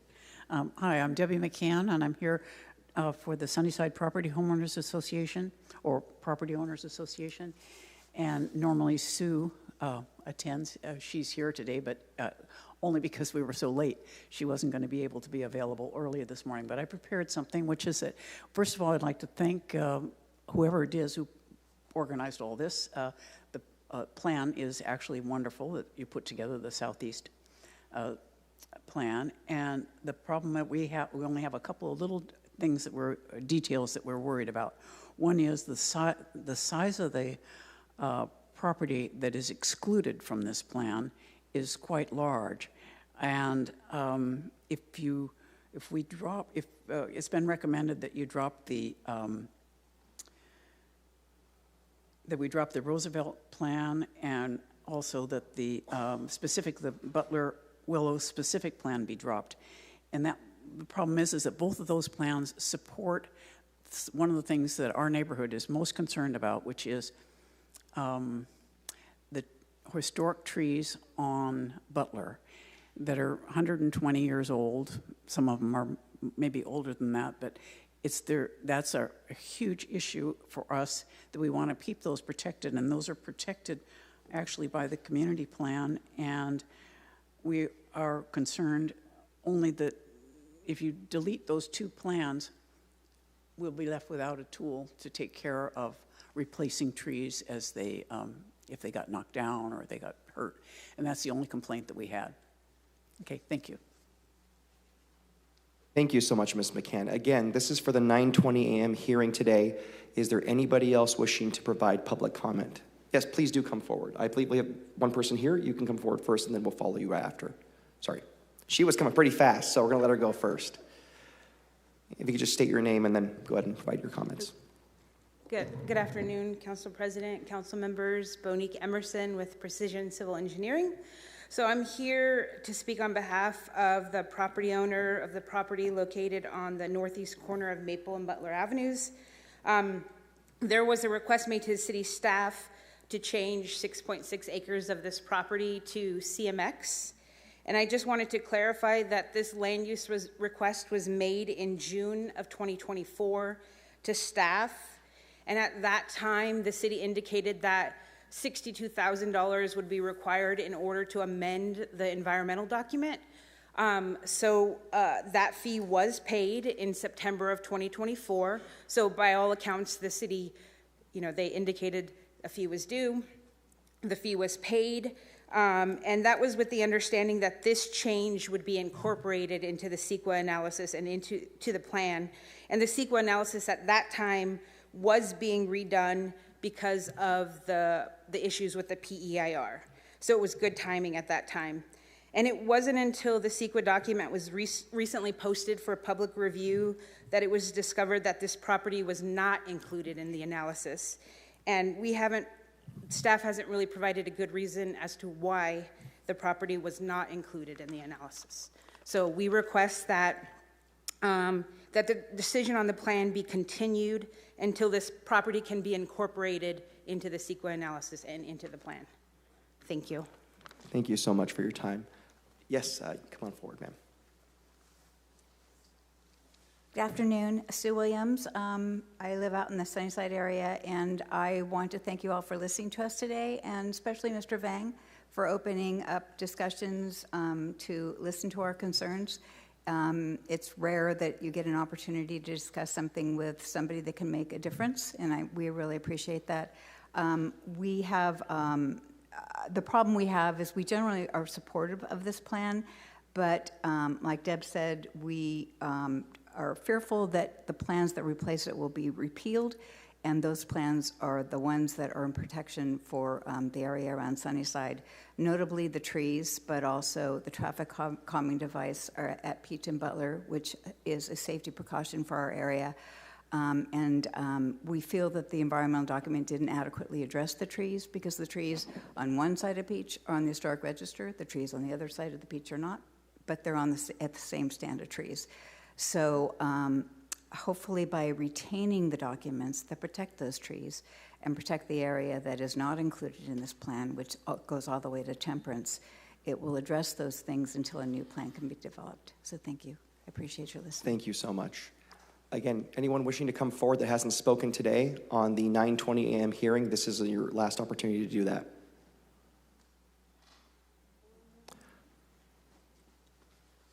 So with all these changes, does that mean that they have to go back and do something and not get passed today?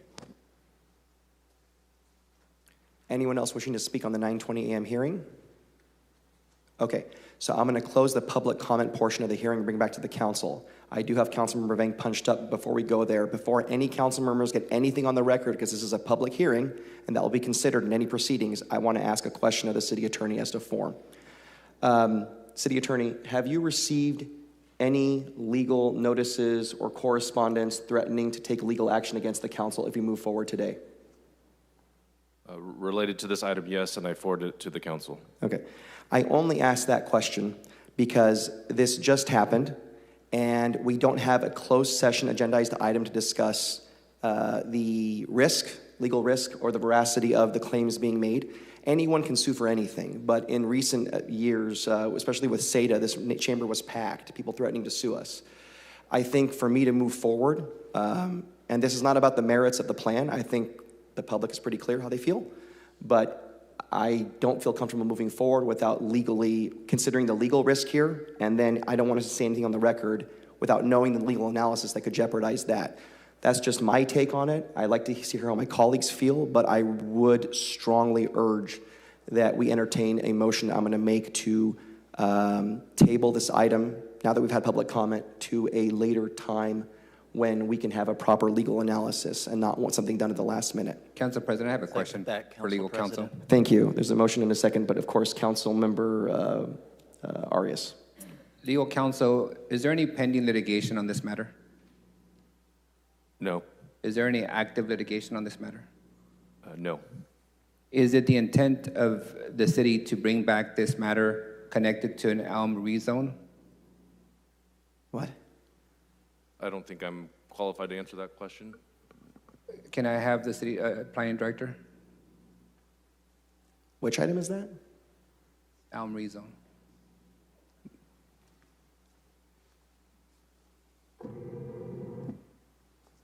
Good afternoon, Jennifer Clark, the Director of Planning and Development. So the only item that has been agendized for today is the consideration of the Central Southeast Specific Plan. If this item were to come back, Director, would you bring it back in combination with another item unrelated? I can't speak to that.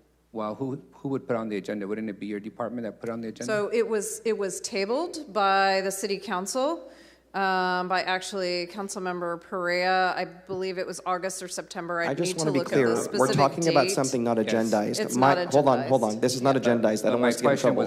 Hold on a second. My concern is specifically about the legal issues with this particular item, not connected to anything else. But that's not my question, Council President. My question to City Planning Director is simple. When you bring this item back, if this motion passes, would you bring this back connected with an unrelated item, specifically the Elm rezone? Because you control that. You're the one that places items on the agenda. I don't think that we take into consideration, like we bring forward, this item was ready to go, we brought this item forward. If, if this motion passed and, we have a closed session next week, we've got a meeting a week from now, and we put this back on the agenda for next week. If the Elm rezone is ready next week to go on the agenda, then it could possibly go on the agenda next week. Wait, hold on. I want to hold off. I'm really concerned because my motion has nothing to do with Elm, which is an old item. You're about the legal. I don't want to connect the two. Right. That's my concern. But your motion was for legal reasons, right? You wanted to give... Specific to this and something we received this morning. Okay, so I guess what I'll say is we have another meeting next week where there's time to put on a closed session if this is what the council wants. And if you guys wanted to continue it till we would bring it back next week in anticipation of you having a discussion in closed week. And the other question, though, is we just got this letter. that we saw, I'm not an attorney, it looks complicated to me. Is a week enough time, or do we have to wait till the 17th? To be honest with you, I've been doing other things today. I have not even looked at the merits of it. I couldn't possibly tell you how long it would take for me to go through it with my Council staff. President, I don't want to get into a public conversation on the merits of an email that we just received that none of us have been even able to read. So that's not the basis of my question. But there are noticing requirements, that's why Correct. I'm asking today. But I've been here 7 years, and we have never delayed an item based on an email that we're getting while we're in the dais. So I want to be thoughtful about it. Secondly, That's not true. That's not true. And- Secondly, I have the floor, Yeah. Council President. I have one question for the city planner. Where's the bell? City Director, how many housing units would this item generate if it was approved today? I think we analyzed a little over 2,900. It could be more. Okay, thank you. Yep. And I want to get into policy. That's one of my concerns, too, that we're underreporting those numbers, but I don't want to get into that. That's the thing. Before we get anything on the record, I think we should find out what the legal risk actually is. So my motion still stands. Councilmember Vang, I think you're punched up. Yes, thank you very much, Council President Karbasi. City Attorney, the information that you received this morning, what time did you receive it?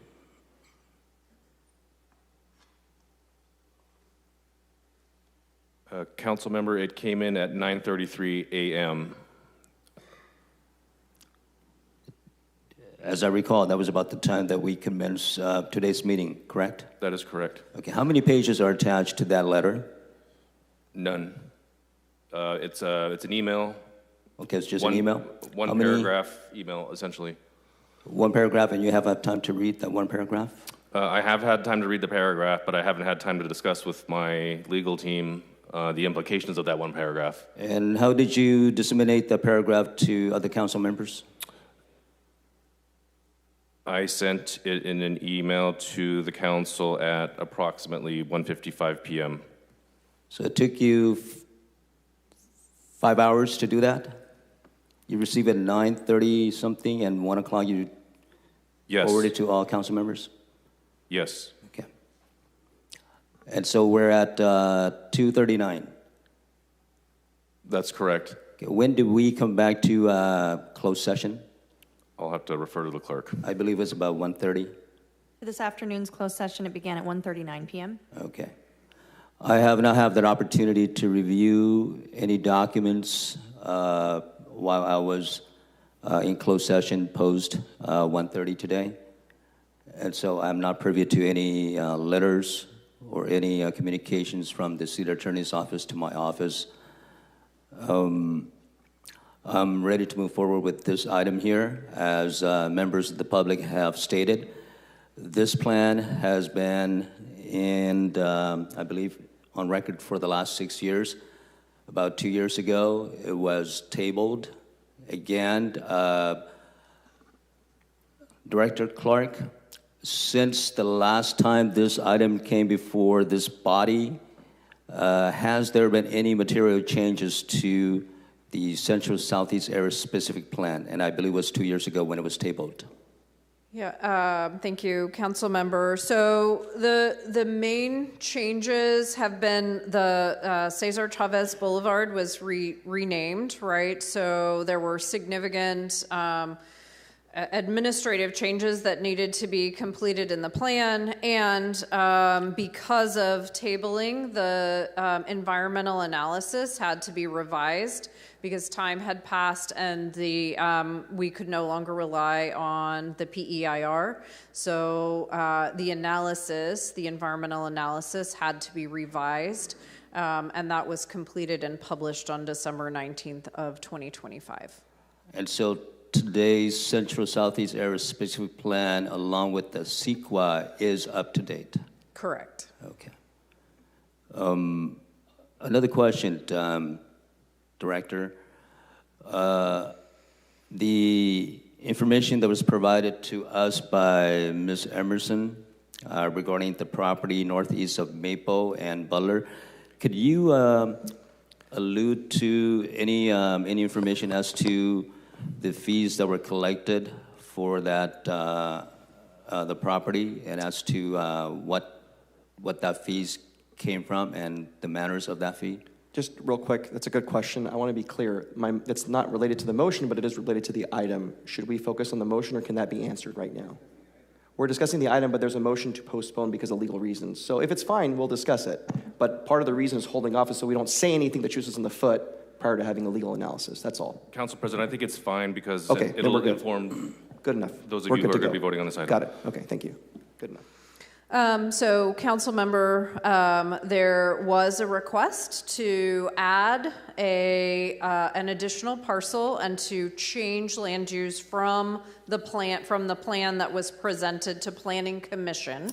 It would need to be considered as a separate item, not inclusive of this action, unless the council decided to recommend that this change be considered. Then it would need to go back and be reviewed by Planning Commission as well as additional CEQA.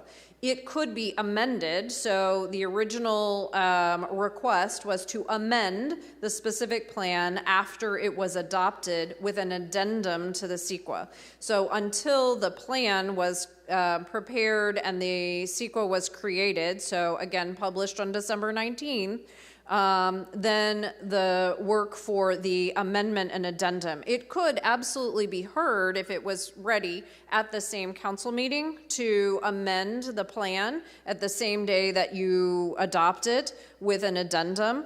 Or, as I said, it could be the council could say, yes, we want to make that amendment, send it back to Planning Commission, do the additional CEQA, and come back to council as one item. So those are really the two ways to do that. Yes, but it was always requested as a separate track. It wasn't a part of, and so, you know, I will say that it was always intended as a separate application. So it was not part of the land use requests that we received. Thank you for now. Yep. Council President, I have some comments before we vote. I'm sorry, I have Councilmember Richardson Yes, punched of up, course. and then Councilmember Perea, and then a couple more people too. Yes, sir. Sorry, you have the floor. Oh, you're good? Councilmember Perea? Thank you, Council President. Planning Director, just to follow up on your previous statement. The application for, I think what Ms. Emerson was speaking about was submitted, was it back in 2024? And was it the request at that time to be included as part of this plan adoption? I don't know who can answer that. So I can. It was included in a separate application for another item that is not being heard today. Okay. And I appreciate the residents that came forward with some concerns about how approving this plan would impact the replacement of two existing plans. Are there any policies in this plan that addresses the preservation of the historical trees on Butler? There are, and if you would allow me, I would like Sophia to answer those. Yes, please. Thank you.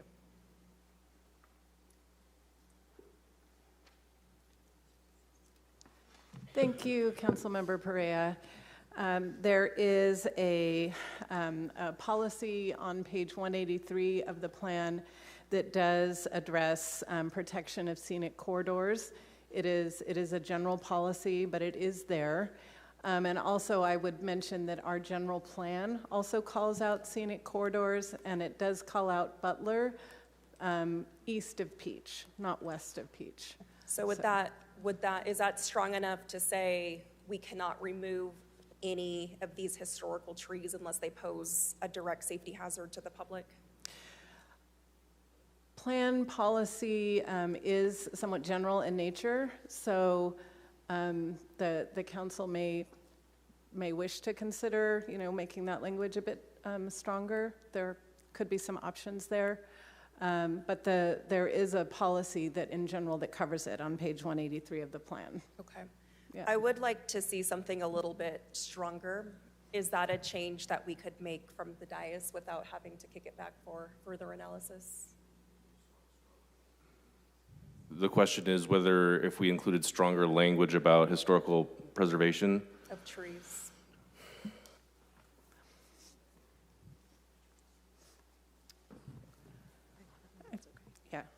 So, council member, that's a really good question. The council certainly has the ability to make revisions that would strengthen a policy. And if it is nominal in nature, just to strengthen the policy, I don't see that would need to be recirculated to Planning Commission or to have additional CEQA.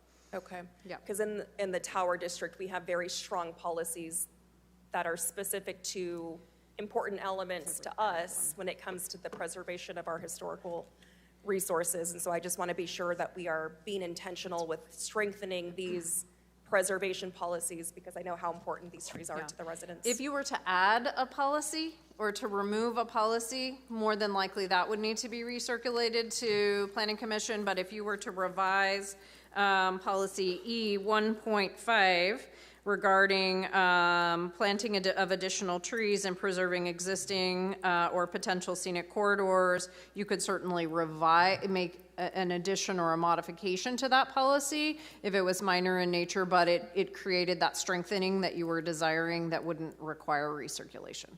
Okay. I would like to do that, whether that's today or in the future. I would like to see, and perhaps you can propose some language. I want to make sure that that is clear as to what exactly the intent of what we're trying to achieve with that. And then, Sophia, I don't know if you would know the answer to this, but there was a public comment about a concern with a large area being excluded from this specific plan boundary. Are you familiar with what they're alluding to? I'm going to take a guess, and that is, and perhaps we should verify with the commenter, but I believe what was being stated there was that the adoption of the plan as now structured calls for the repeal of the Roosevelt Community Plan. And this plan, the Central Southeast Specific Plan, is only a small portion of that Roosevelt Community Plan. So there's nothing missing or from the Central Southeast Specific Plan area, but I think that was meant to be a comparison that repealing the Roosevelt Community Plan extends beyond the boundaries of this specific plan. Understood, okay. Yes. I'm supportive of this plan, generally speaking. I'm done with questions, Sophia, thank you.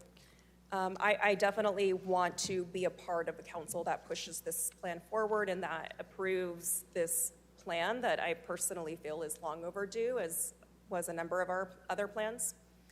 There is a motion to table, and if that motion is passed, I would like to spend a little bit more time with the residents, just kind of learning different, specifically what about traffic calming, can we update to strengthen the integrity of those policies within this new plan.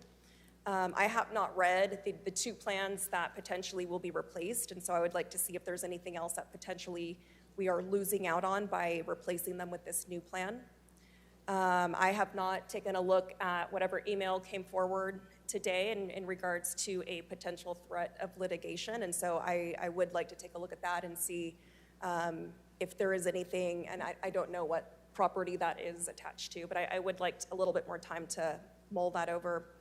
And if there was an application that was submitted back in 2024, and again, I don't know if the request was for it to be included as part of this plan update or not, but I would like to see everything brought together in a wholesome approach. And so while I am supportive of this plan and I do want to see it over the finish line, I think there's still a few different gray areas for me to where I would like just a little bit more time to make sure that we get it right on this go around, especially because it does mean that we are replacing two other community plans. Thank you. Thank you, Councilmember.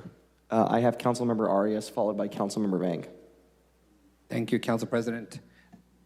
City Planning Director, you referenced that the item that the speaker was referring to, which is related to the email that we received, was related to a different project. What project is that?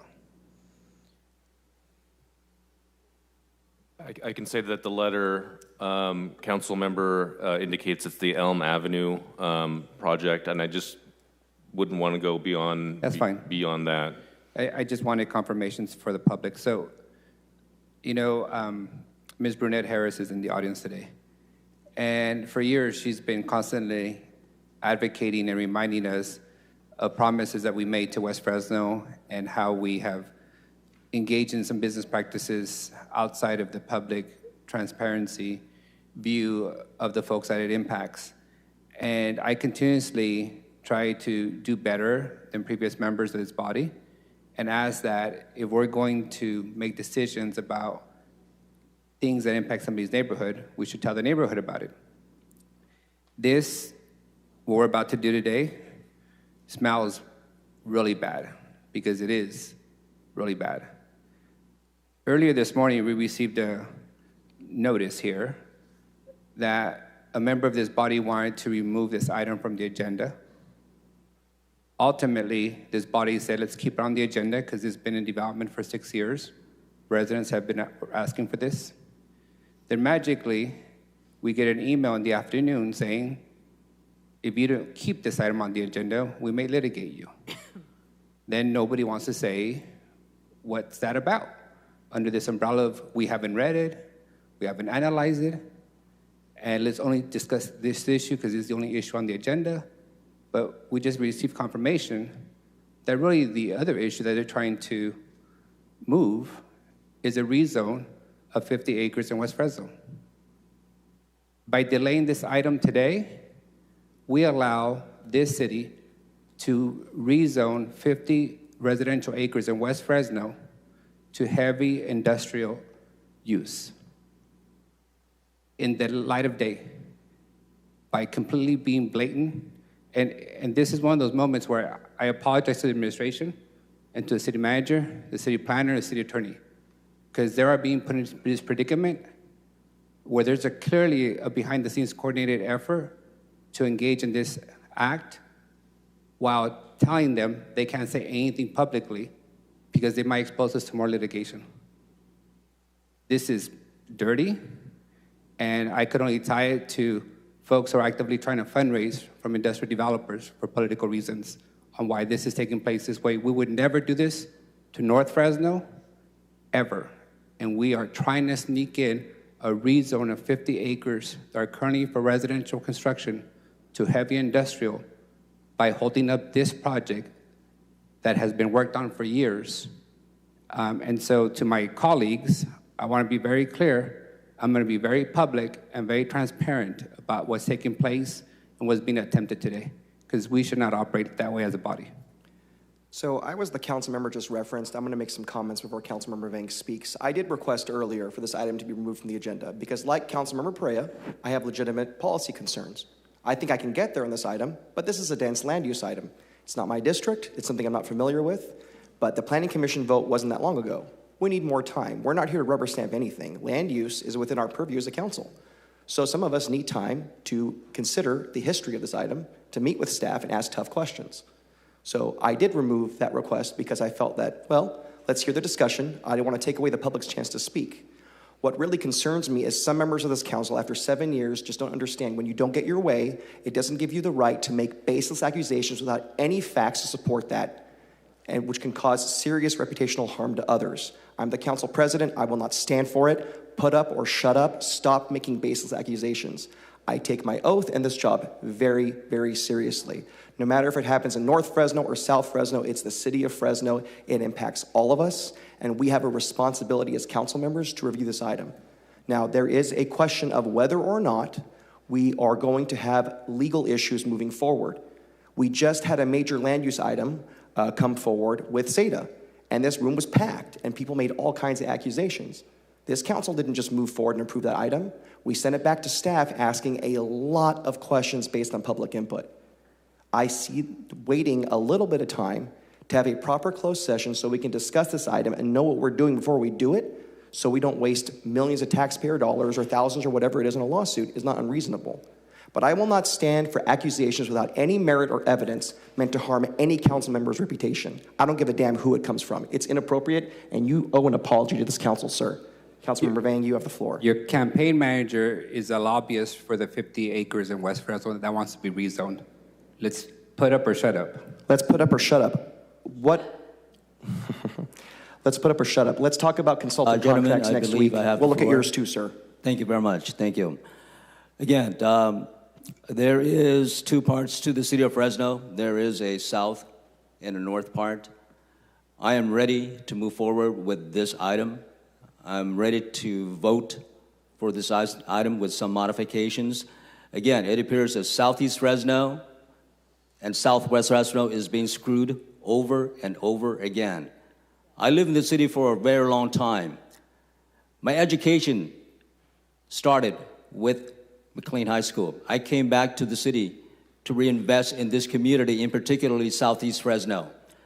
And yet, here at City Hall, I believed when the mayor says we are one Fresno, and today demonstrates that we are not one Fresno.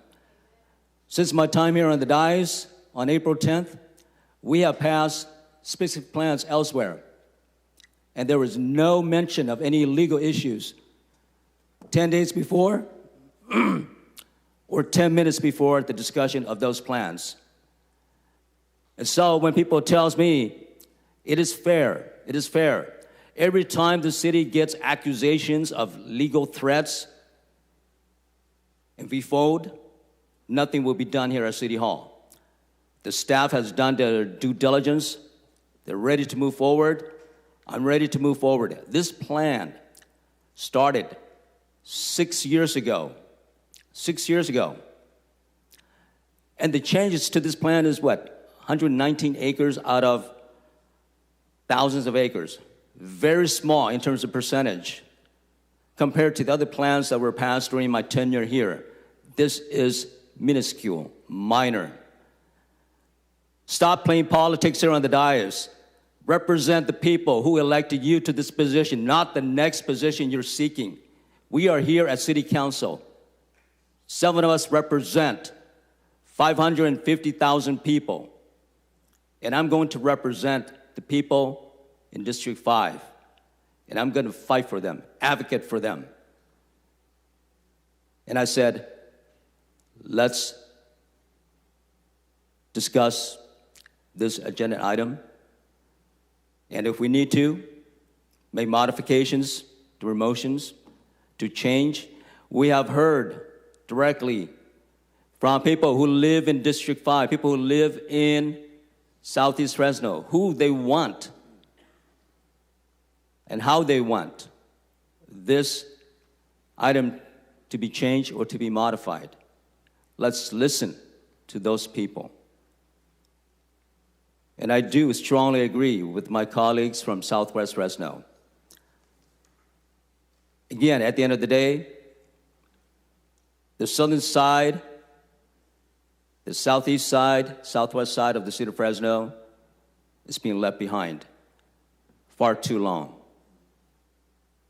So let's start playing catch up together as one city. And that is my message to the people here in the city of Fresno, and it's a message to the people in Southeast Fresno. Thank you.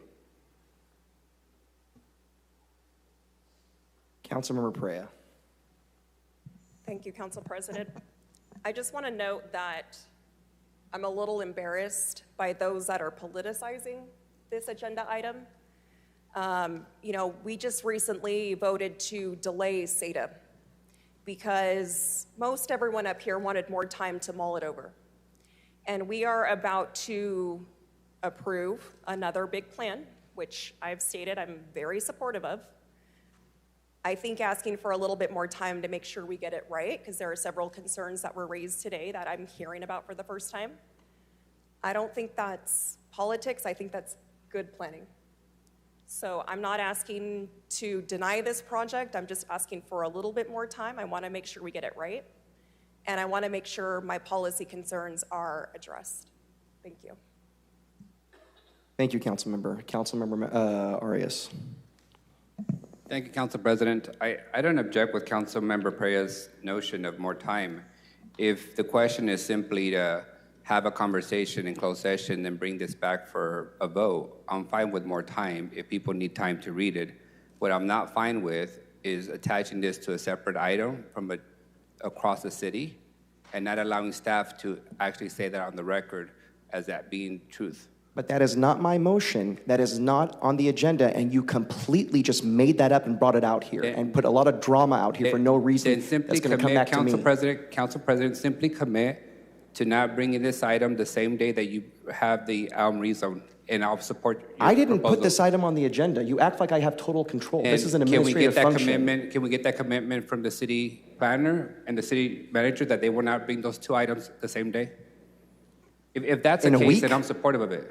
In a month? Where's the time for that? Well, I can tell you, I mean, we can bring this item back whenever you want us to bring it back, right? Obviously, it's ready to go. If you guys, I don't know how much time you need, so whenever, I do want to know because it's tabled, so I do want to make sure that we're clear on when you would want us to bring it back, because otherwise it's just going to hang out in limbo. So for those of you that need more time, it'd be good to know how much more time. As far as Elm, I don't know enough about, I think Jennifer can answer where that is in the planning process, if we're allowed to, I don't know, city attorney's Maybe to office. answer your question, city attorney, city manager, for those of us trying to do our jobs, we just need enough time to hear this in closed session to understand how we can give you instruction on how to proceed. Okay. We haven't had the closed session, so I can't tell you when to put it back on the agenda. We need the closed session, which will happen at the earliest opportunity next week. There is no legal mechanism for us to hear this today in closed session. Okay.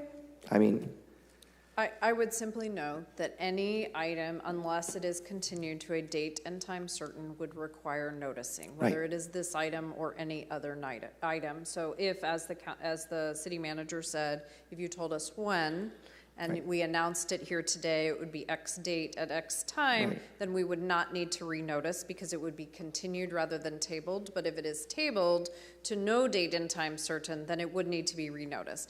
That takes time. well, there is my hesitation. If we hear this next week and we discover in closed session, oh my gosh, we're exposed because of X, Y, and Z, to hear it the same day, waste all that time and money. That's why I'm The date and time doesn't matter. It's just. Oh, okay, got it. Do you Got tell it. us So we just could continue either it a again. date and time that's certain, whether it's next week or next month? It doesn't. It's not. Council That's not President, the relevant. That's my part. hesitation. It's does it. Can I ask you one right. question for So clarity, that's all. Council President?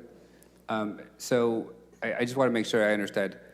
The option is to continue the item to a date certain, and that wouldn't require renoticing, or to continue it indefinitely, and then that would require renoticing when we actually hear the item, correct?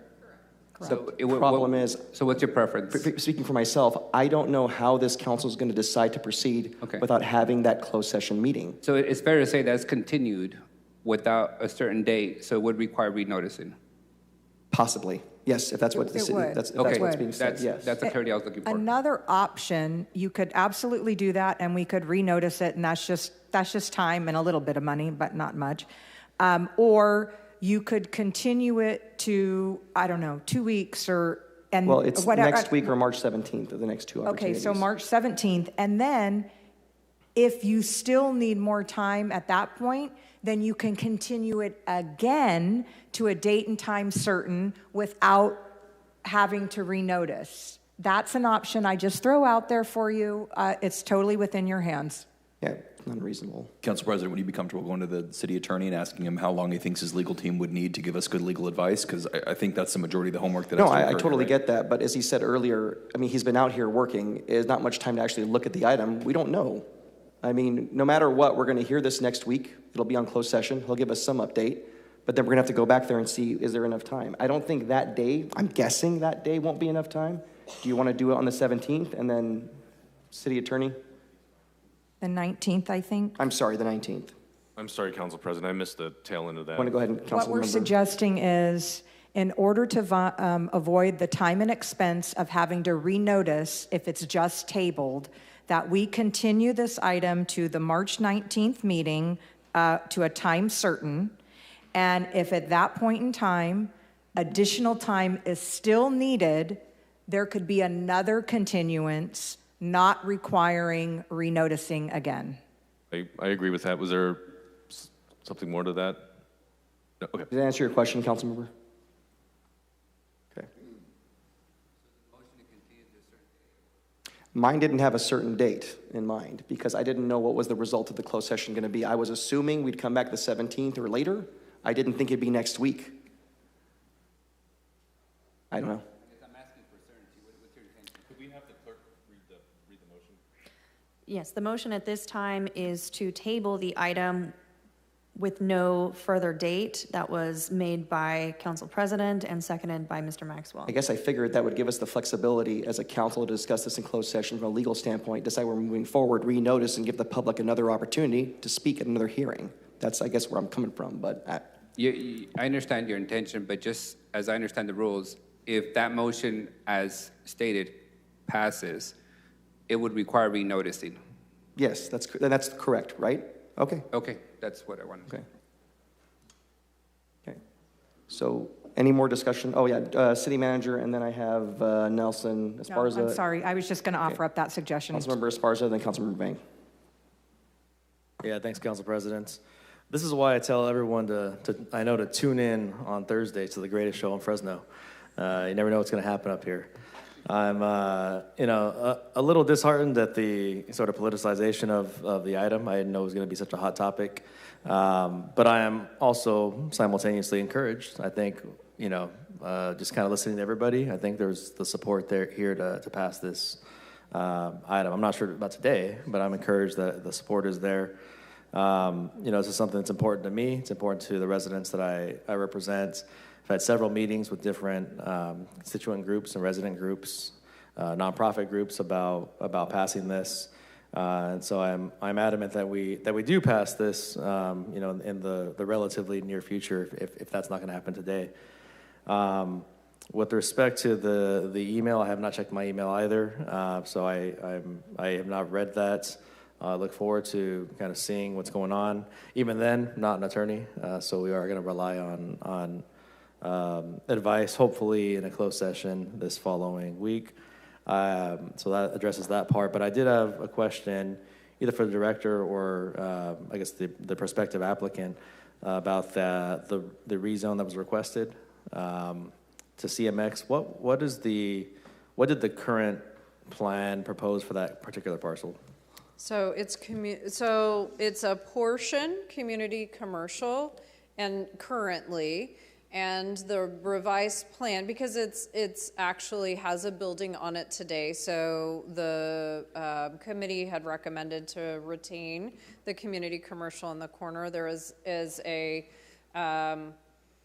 somewhat vacant parcel not being utilized to its full extent adjacent, which is being proposed as urban neighborhood. That boundary crosses over a single property, so the request would be to take a portion of the urban neighborhood and a portion of the community commercial and make that whole area corridor mixed use. And does that increase the amount of housing units that could be built on that? Yes. Okay. Because of the, as you know, mixed use has no maximum density. However, there is a presumed maximum based on site constraints and the development code requirements, but it does increase capacity significantly on that property. So do we know from the applicant if that's their intention to build housing? Do we know what the sort of intention of that was? The property owner, I think, was looking for a mix of options, right? So mixed use has a variety of options that can be constructed in mixed use, including retail, other commercial, office, and residential uses. So I think really broadening the ability of marketing that particular property. Okay, and then from a planning perspective, why was that just not included? Why was that decided against when brought forth? So it was after the plan had already been developed, and the suggestion was we can't include that in our plan today, but it could be amended. So if the council at the time wanted to amend with a separate application, either at the same day or a separate day, the council could amend the specific plan area, the general plan designation, the zoning, to allow for an additional use. So that was the recommendation to consider, and so the applicant is pursuing an addendum to the CEQA document that was prepared for the plan. Does that potentially, you might have, I think, alluded to this earlier, does that potentially delay the passing of this plan in full? So that action could be taken at any time in the future. It doesn't have to be on the same date. If it was the applicant wanted it to be on the same date for whatever reason, it could also be heard as an amendment to the plan and an addendum to the CEQA, but it would need to follow the adoption of the item, whether it's the same day or another day. Okay, so the adoption would have to come first. The adoption of the CSS has to come first for that, for an amendment to the plan and an addendum to the CEQA to be approved by the council, yes. Okay. So after listening to my colleagues, I mean, it looks like we're split on sort of when to take a last and final vote on this. If we are going to go down the path of delaying, I'd probably be a little more comfortable with a date certain, or just kind of at least a rough timeline. Just given the number of residents and groups who have been asking for this for a long time. You know, we don't want to punt this again for another 2 years. I think if we're going to have a delay, it should be a very short one, just to resolve these issues that have come up here recently, whether it's today or this week. I do agree we should address those things, but I don't want to punt this another 2 years. We've got to get this done. That wasn't my intention. If you want to make a friendly amendment, we could do the 19th. Yeah, the 19th, is that the first meeting we have in March? Okay. Yes. Yeah, it looks like the calendar has a couple of February and March with back-to-back meetings in the latter part of okay, not our usual every other. That gives us the chance to have the closed session, give direction to staff based on the information. And if it's nothing, great, we move forward. If it's not, we'll decide then. But the 19th, is that, you would prefer that? Yeah, the 9th, yeah, if I may offer that friendly amendment that we bring it back on a date certain. And at this point, okay. You know, at least we have that on the calendar. It doesn't cost us any additional resources on the noticing. And we have, you know, in 7 days, we'll know what, or maybe sooner if there's some legal analysis provided to us, and know what we're dealing with. Yep. 9:20 again, because we need the time to. Sure. Yeah, same time on the 19th. Sure. Any more discussion on this item? I'm sorry, City Attorney's punched up, then Councilmember Vang is punched up. Just want to make it clear, do you want us to put this on closed session next week? Yes. Okay. Councilmember, you have the floor. Thank you very much, Council President. I want to reference a statement that was made here on the dais with regards to the Southeast Development Area. The official term, SEDA, I believe it's 10 years old. If we trace the history of that development, it was SEGA and even beyond that as well. There has been letters threatening to sue SEDA if we discuss that, if we move forward, and yet this body has discussed SEDA. And so for historical purposes, a lot of agenda item has had letters threatening to sue them, in particular SEDA, but yet we have moved forward and we have discussed SEDA, and then we have voted on SEDA, or at least have a discussion on SEDA. So I just wanted to put that out there that, yes, every time we receive a letter, we need to look at it, but at the same time, if the city doesn't move forward with the business of the people, then all we do is, you know, we're afraid of litigation, and we're stalled. And 6 years is long enough for the people in Southeast Fresno, because time is of the essence. A lack of change is status quo, and we cannot accept that. I cannot accept that. Thank you. Just want to state for the record, we have not approved SEDA. We took the consideration, and it's an ongoing issue. We're asking questions. To expect us now to say, approve my plan today, this is the first time I've seen this plan in years, if ever, and we're just asking questions, and that's all we're doing, and that's part of the process. To blindly approve it today, I think it'd be fairly irresponsible, but I guess if you want to have it both ways, that's fine.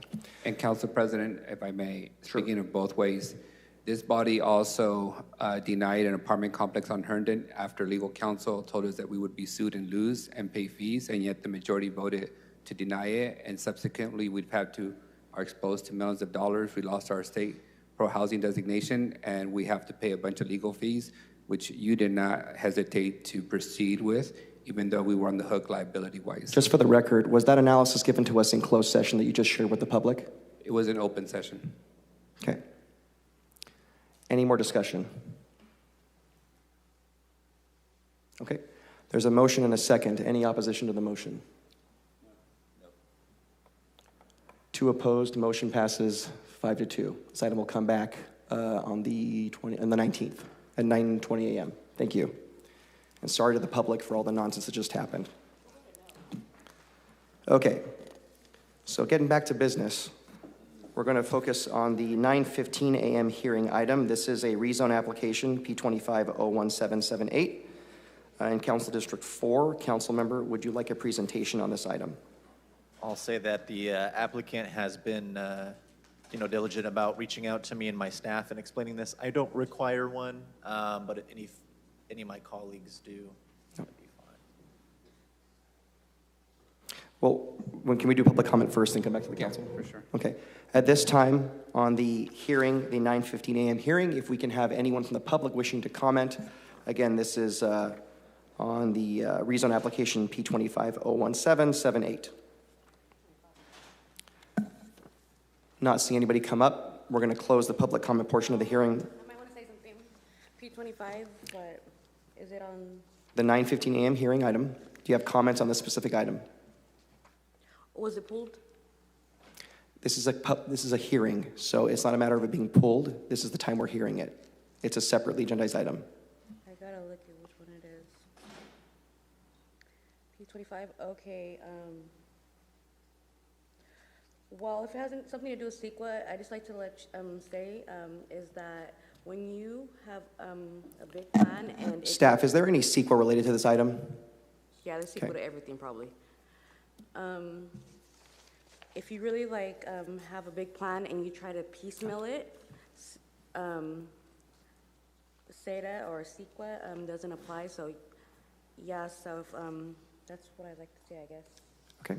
So all these CEQA exemptions you're getting, they really don't apply when you really have a larger plan. So you guys might want to look at that. Thank you. Anyone else wishing to comment on the 9:15 a.m. hearing? Thank you for your comments. Okay. We're going to move on to Councilmember, so we did, back to the council. Councilmember Maxwell, you have the floor, and then Councilmember Arias had a question. I'd just like to make a motion to approve.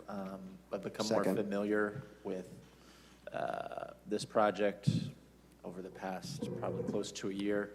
I think it would be something that'd be a huge boon to our community, especially for very vulnerable population, and I think it's something that our community could really benefit from, not just District 4, but the city as a whole. So I will be supportive of this item. I'll second that motion. Thank you. Councilmember Arias, you have the floor. Sure. 2 questions. We're putting a facility like this, which I think is officially considered a sensitive use facility, given the age that's going to target and serve. Correct. Adjacent to essentially a nightclub operation at Club One Casino, and several liquor licenses within the same shopping center. Is there going to be some future conflicts when those businesses are trying to renew their licenses, given the proximity to the sensitive use next door? The use being proposed today is an office use, and it has no restrictions to any alcohol or any of those nightclubs to the south. So what's being heard today is I understand what's being proposed, but my question is around ABC licenses. When a business, say Me and Ned's, shuts down and a new place opens up, they're going to have to apply for an ABC license, CUP, from the city. And we typically have restrictions not to be within sensitive use areas, like daycare facilities. Would they be grandfathered in, or would there be issues with that downstream? So, council member, this particular property is at the far north end of the site. The site was always envisioned for office uses, and it will continue to be an office use. This is just a condition of zoning that does have some restrictions. And I don't think any of the liquor license allow for property sale either. No, so there is no consideration in terms of the type of use for offices that would restrict a future liquor license in either in any of the area of the shopping center that's at the far south end. Okay. And then my second question is, parking has been a point of contention in that area. What is the parking demand call for this use? Yeah, so this particular property is actually, or this proposal for this project is actually adding parking. This particular site requires, the project requires 50 and they are providing 66. Yep. I don't have anyone else punched up. There has been a motion and a second. Any more council members wishing to discuss this item further? Okay. Any opposition at this time? There being none, the item passes 7 to 0. Thank you. Okay, our last timed hearing is going to be our 9:10 a.m. hearing. This is a project in D1, actions pertaining to the acquisition of easements and right-of-way on a parcel to the benefit of the Ashland Widening Post Cornelia Project, D1. Councilmember Perea, would you like a presentation? I do not need a presentation, Okay. Council President. Thank you, staff. I would like to make one comment on it, if I could, please. Nancy Bruno. I think it's important for her to make this comment because it's relevant to this item. Nancy Bruno, Right-of-Way Manager, Capital Projects. Thank you very much. I wanted to make it clear that the property owners did sign an agreement last night for the purchase of the easements by the city. We do recommend continuing with the adoption of the resolution of necessity, however, just as a precautionary measure to ensure the project schedule is maintained should any unforeseen circumstances occur. Okay. Thank you. Thank you. Council President, motion to approve. There's been a motion and a second by Councilmember Esparza. We're going to go to public comment at this time. If anyone from the public wishes to comment on the 9:10 a.m. hearing, please do come forward. You'll have 3 minutes. Does this have to do with Blackstone McKinley? No? Okay. Sir, you'll have the floor.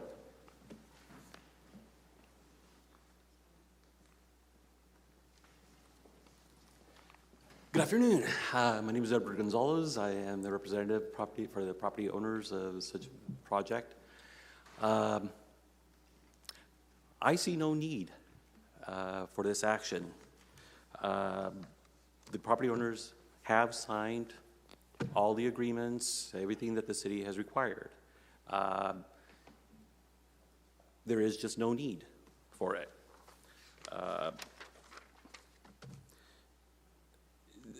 A protective measure at this point, this project's been going on for 2.5 years. I see no necessity for it.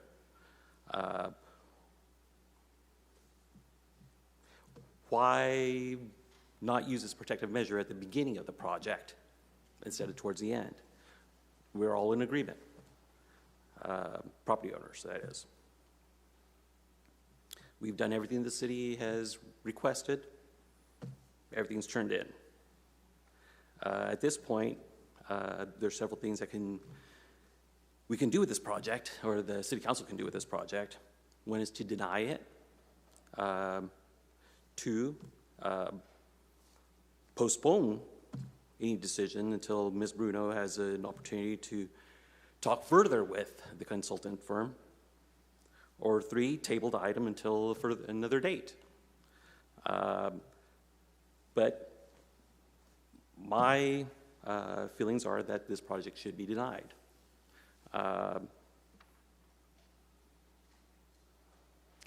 And that's what I conclude. You have another minute, sir. I'm sorry? You have another minute if you'd like to continue, or does that conclude your comments? Yeah, I concluded. Okay, thank you. Thank you. Anyone else wishing to comment on the 9:10 a.m. hearing? Okay. There being none, that finishes public comment. Coming back to the council, I don't have any council members punched up, but there is a motion and a second. Are there any other council members that wish to comment on the 9:10 a.m. hearing? There being none, motion by Councilmember Perea, second by Council Vice President. Any opposition to the item? There being none, it passes unanimously, 7-0. Thank you. Okay, we do have contested consent. We have 2 items. I believe item 2H was removed back to consent, which we approved already. There is item 2K and 2L, both pulled by Councilmember Arias. 2K is up, and you'll have the floor. And as a reminder, we've already taken public comment on contested consent. Director, my simple question is if you can provide us a quick summary of how many beds this would secure for the city, for the unhoused, and what's the current vacancy rate? You don't have to tell me exactly what it is today, but on average, how many beds do we have open at any given time? Sure, happy to do that. Phil Sky, Assistant Director of the Plan and Development Department. Councilmember Arias, this would secure approximately 165 beds. And on average, the utilization rate of each of these sites really is beyond even what we contract for. And so what that means is that though the contracts state plainly how many beds that we are securing, what occurs is that we have couples that will sometimes will end up housing, and so usually the cost of that is absorbed by the provider. And this doesn't increase the amount of inventory we have, it just maintains it? It maintains it, that's correct. Thank you. Motion to approve. Is there a second? Second by Councilmember Maxwell. There's been a motion and a second. I have no other council members punched up. Any opposition? There being none, it passes 7-0. Thank you. Next is 2L.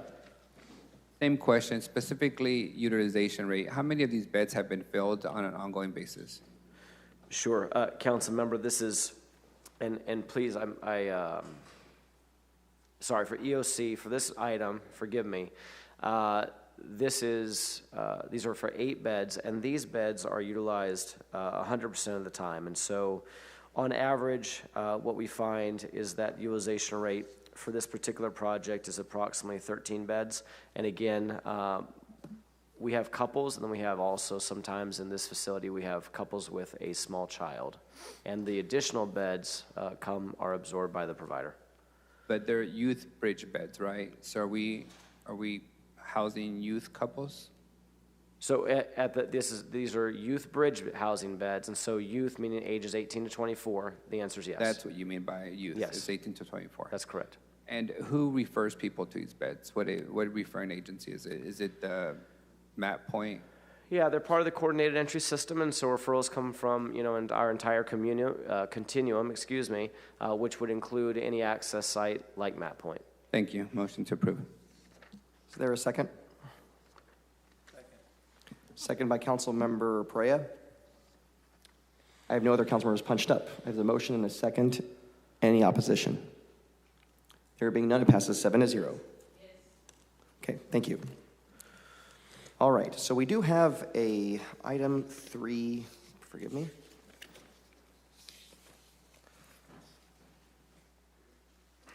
(3A), and this is something from the Retirement Board. They are the sponsors. Do we have anyone here to make a staff presentation on this item? We're not doing unscheduled communication yet. Huh? We're doing item 3A on retirement. I thought you was doing 2L. How did you pass that so quick? We took public comment already on contested consent earlier. We do it together where it's contested consent, and closed session. That happened this morning. So no, we did. No, he rescheduled those. Yes, Miguel rescheduled. It was moved to the contested consent calendar. But when we do that, we always take public comment at the same time in the morning or earlier in the day when we do contested consent, and closed session. Even though we hear contested afterwards, we take comment at that time. So there's no comment taken. It's been in our rules for years. No. I'm not talking about that. When you reschedule it, when he first said he rescheduled that, he took that off. So how did you pass it? No. He rescheduled 1, 2, 3. There were 3 items. 2L was moved to contested consent. It stayed on contested consent. Yeah, 2K. And 2H. And 2L and 2H, yeah. Yeah. But 2K and L were still on contested consent. We did consider them. We just voted on those two items just now. How you do that without a comment from the? We took public comment earlier when I said we're taking public. We do this every time on consent, contested consent, and closed session. And those are in our rules. Yeah, sorry. Okay. Yeah. Okay, moving on to 3A. Is anyone from the retirement board here? Council President, I don't see that, but I did want to make sure and call your attention to the front page of retirement's item and my statement that was attached. And if you don't mind, I'd just like to read like one paragraph of that because I think it's really important. You know, of course, the retirement system prepares their own financial statements. They're a separate entity, but I do want to add that the city disagrees that there has been any city underpayment of the required contributions or any shortfall in the city's contributions to either system as referred to on page 3 of their report. Neither system has any net pension liability. In fact, each has a substantial surplus, which has only increased since June 30th of 2024. I want to highlight that the system was 118.6% funded and 114% funded, which is an improvement over the previous year of 112.8% funded and 109.8% funded. And that includes fair market value and actuarial valuation basis. The system was 120.9% funded and 116.2% funded. So we don't agree with the retirement systems are subject to a constraint related to the inflow of resource from its plan sponsor, and that there was a shortfall in contributions received during fiscal year 2024 to 2025 as included in note 4. I'll let the rest of my statement speak for itself. Thank you, Council President. I want to be clear, and this is just speaking for myself. You don't control that organization, right? They're their own unit. They are a separate board. Correct. They are a completely separate board. Is that we do this all the time. They didn't come here to make a presentation. I want a presentation before I even do anything on this. That's just me. I don't know if anyone else feels differently. Yeah, they're not here to make a presentation, so I'm wondering, can we table it? Well, I don't think that you vote on this. I think they just make a presentation.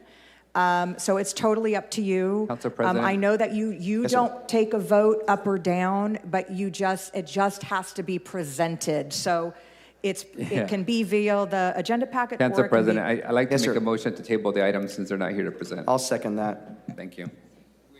Yeah. Yeah. The motion has been moved to be tabled indefinitely, right? No date. Indefinitely. Okay. Okay, and any discussion from council on this item? There being none, the item 3A has been tabled. Oh, any opposition? None. Tabled unanimously, indefinitely, and maybe it sends a message to them that they should at least give us the respect of coming here and making a presentation. Okay, we do have to continue closed session, so we're going to break for closed session, and we'll come back if there's anything to report and to do unscheduled communication. So at this time, we're going to break for closed session. Thank you very much.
Thank you so much. It's 4:42 p.m. We have concluded closed session. City Attorney, anything to report? Yes, we'll do unscheduled and we'll report in just a moment. Thank you. At this time, we're going to take unscheduled communication. Anyone that's here would like to speak on the agenda, anything not on the agenda, this is your time. Please go ahead and come forward. You'll have 3 minutes. Thank you all for waiting. Thank you.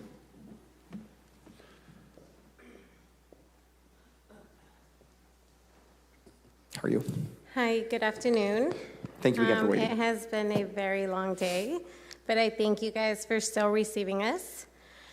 My name is Pastor Isabel Vela, and I stand here before you guys today to place this city on formal notice of serious constitutional violations committed by Fresno law enforcement against myself, my church, and the children that are in our program. If you guys remember, in December, we had about 6 kids that came here and invited you guys over to their home. By the way, nobody came, and our kids were actually waiting for you guys. So I was arrested for exercising my constitutional right on February 6th. Officers arrived, and I asked them if they had a warrant to come into our sanctuary home. They said no. I said no warrant, no entry. This sergeant right here, he told me, you have no rights. I called my legal team. My legal team said, you have no rights. I will arrest you if we do not come in. Again, I said no entry without no warrant. So they ended up arresting me. They caused nerve damage to my hand. I cannot stop it from hurting. The doctor has it documented for nerve damage. And now I'm facing my insurance not covering my medicine for my hand, or paying $900 out of my pocket. All of this coming from exercising our constitutional right of no entry without a warrant. Law enforcement denied me repeatedly when I kept requesting medical care when I was in their care. I kept warning them, my hand is going numb, it's not feeling safe, I need medical. They denied me medical at least 20 times. They released me without giving me medical. They would not document my injuries. They were visible. My hand had swollen up at least twice the size. So here today, I am publicly asking for the female officer who not only caused the damage to my hand, denied me medical, did not document my injuries, but also openly and publicly frisked me, putting her hands up my skirt and telling me that that was legal for her to do. I'm asking for her removal, and I'm also asking for this officer's removal because he had no position to tell me that I had no rights and that he had the right to enter my home without a warrant if they're under oath to protect those constitutional rights. I am also requesting an immediate investigation, an independent review of all the officers involved. I would like a policy to reform and training on constitutional rights on religious liberty protections. We further are calling upon the community that if they have experience on constitutional policing, is that my time? Yes. Okay. So for them to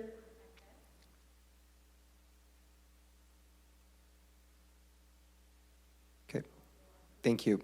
That concludes your time. Thank you.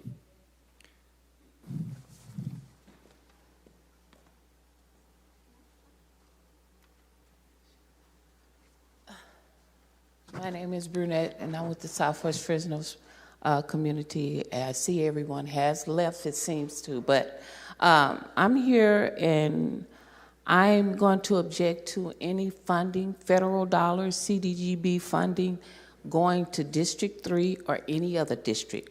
That's District 1 through 7, because everybody have a say. With District 3, we want to have a say so far as where the fundings go. And not only that, the Tower District has a specific plan. They're in District 3. We want to know why that they have a specific plan and they haven't let our community know anything about it. But they're continuing with a specific plan. And we're going to let the government know that you guys continue to do illegal things with the federal block grant funding. because we're tired of it. And we're going to do that. We're going to request. We don't care if they retire, they no longer sit behind there. We're going to ask the DOJ that they be prosecuted for illegally using block grant fundings and not notifying the community. Because we said we are tired of it. And we've been here since before you start sitting on with the same complaint year after year after year, and no one is paying attention. So this is the only way we can get attention from you guys, is to do that, and that's what's going to happen. Thank you. Nope, come on forward. Hello, my name is Arabella Thompson, and I'm addressing what happened on February 6, 2026. So I was threatened to get arrested by this cop, and I was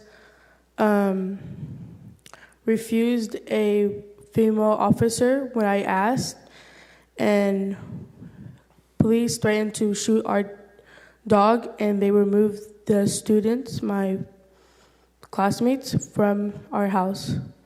That's all I have to say. Thank you. Thank you for coming forward and speaking.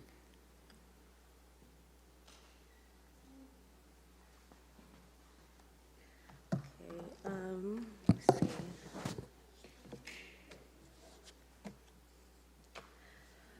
Okay.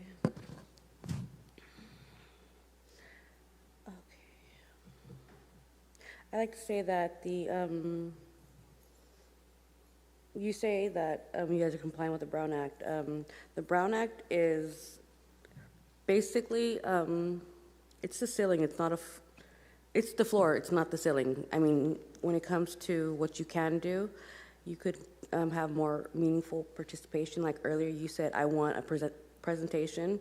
Yeah, so do we. How are we able to say anything that, or ask questions, or maybe inquire if we have to get lumped together and ask questions at one time? That doesn't even make any sense, really. So I wanted to say that, and let me see what else. Yeah, maybe we need somebody else to interpret legislation, like the intent, and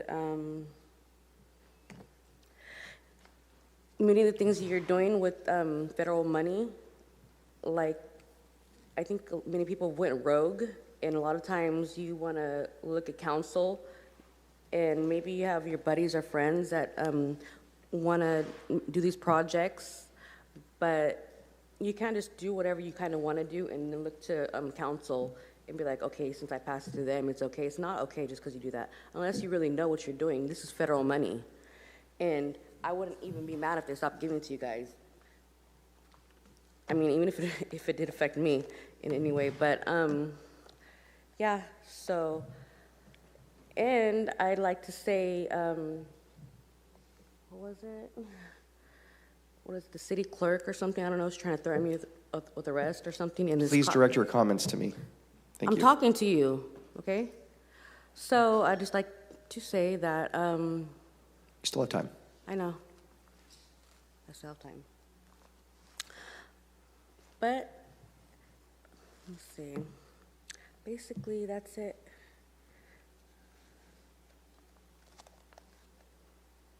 And they're telling me I can't cuss either.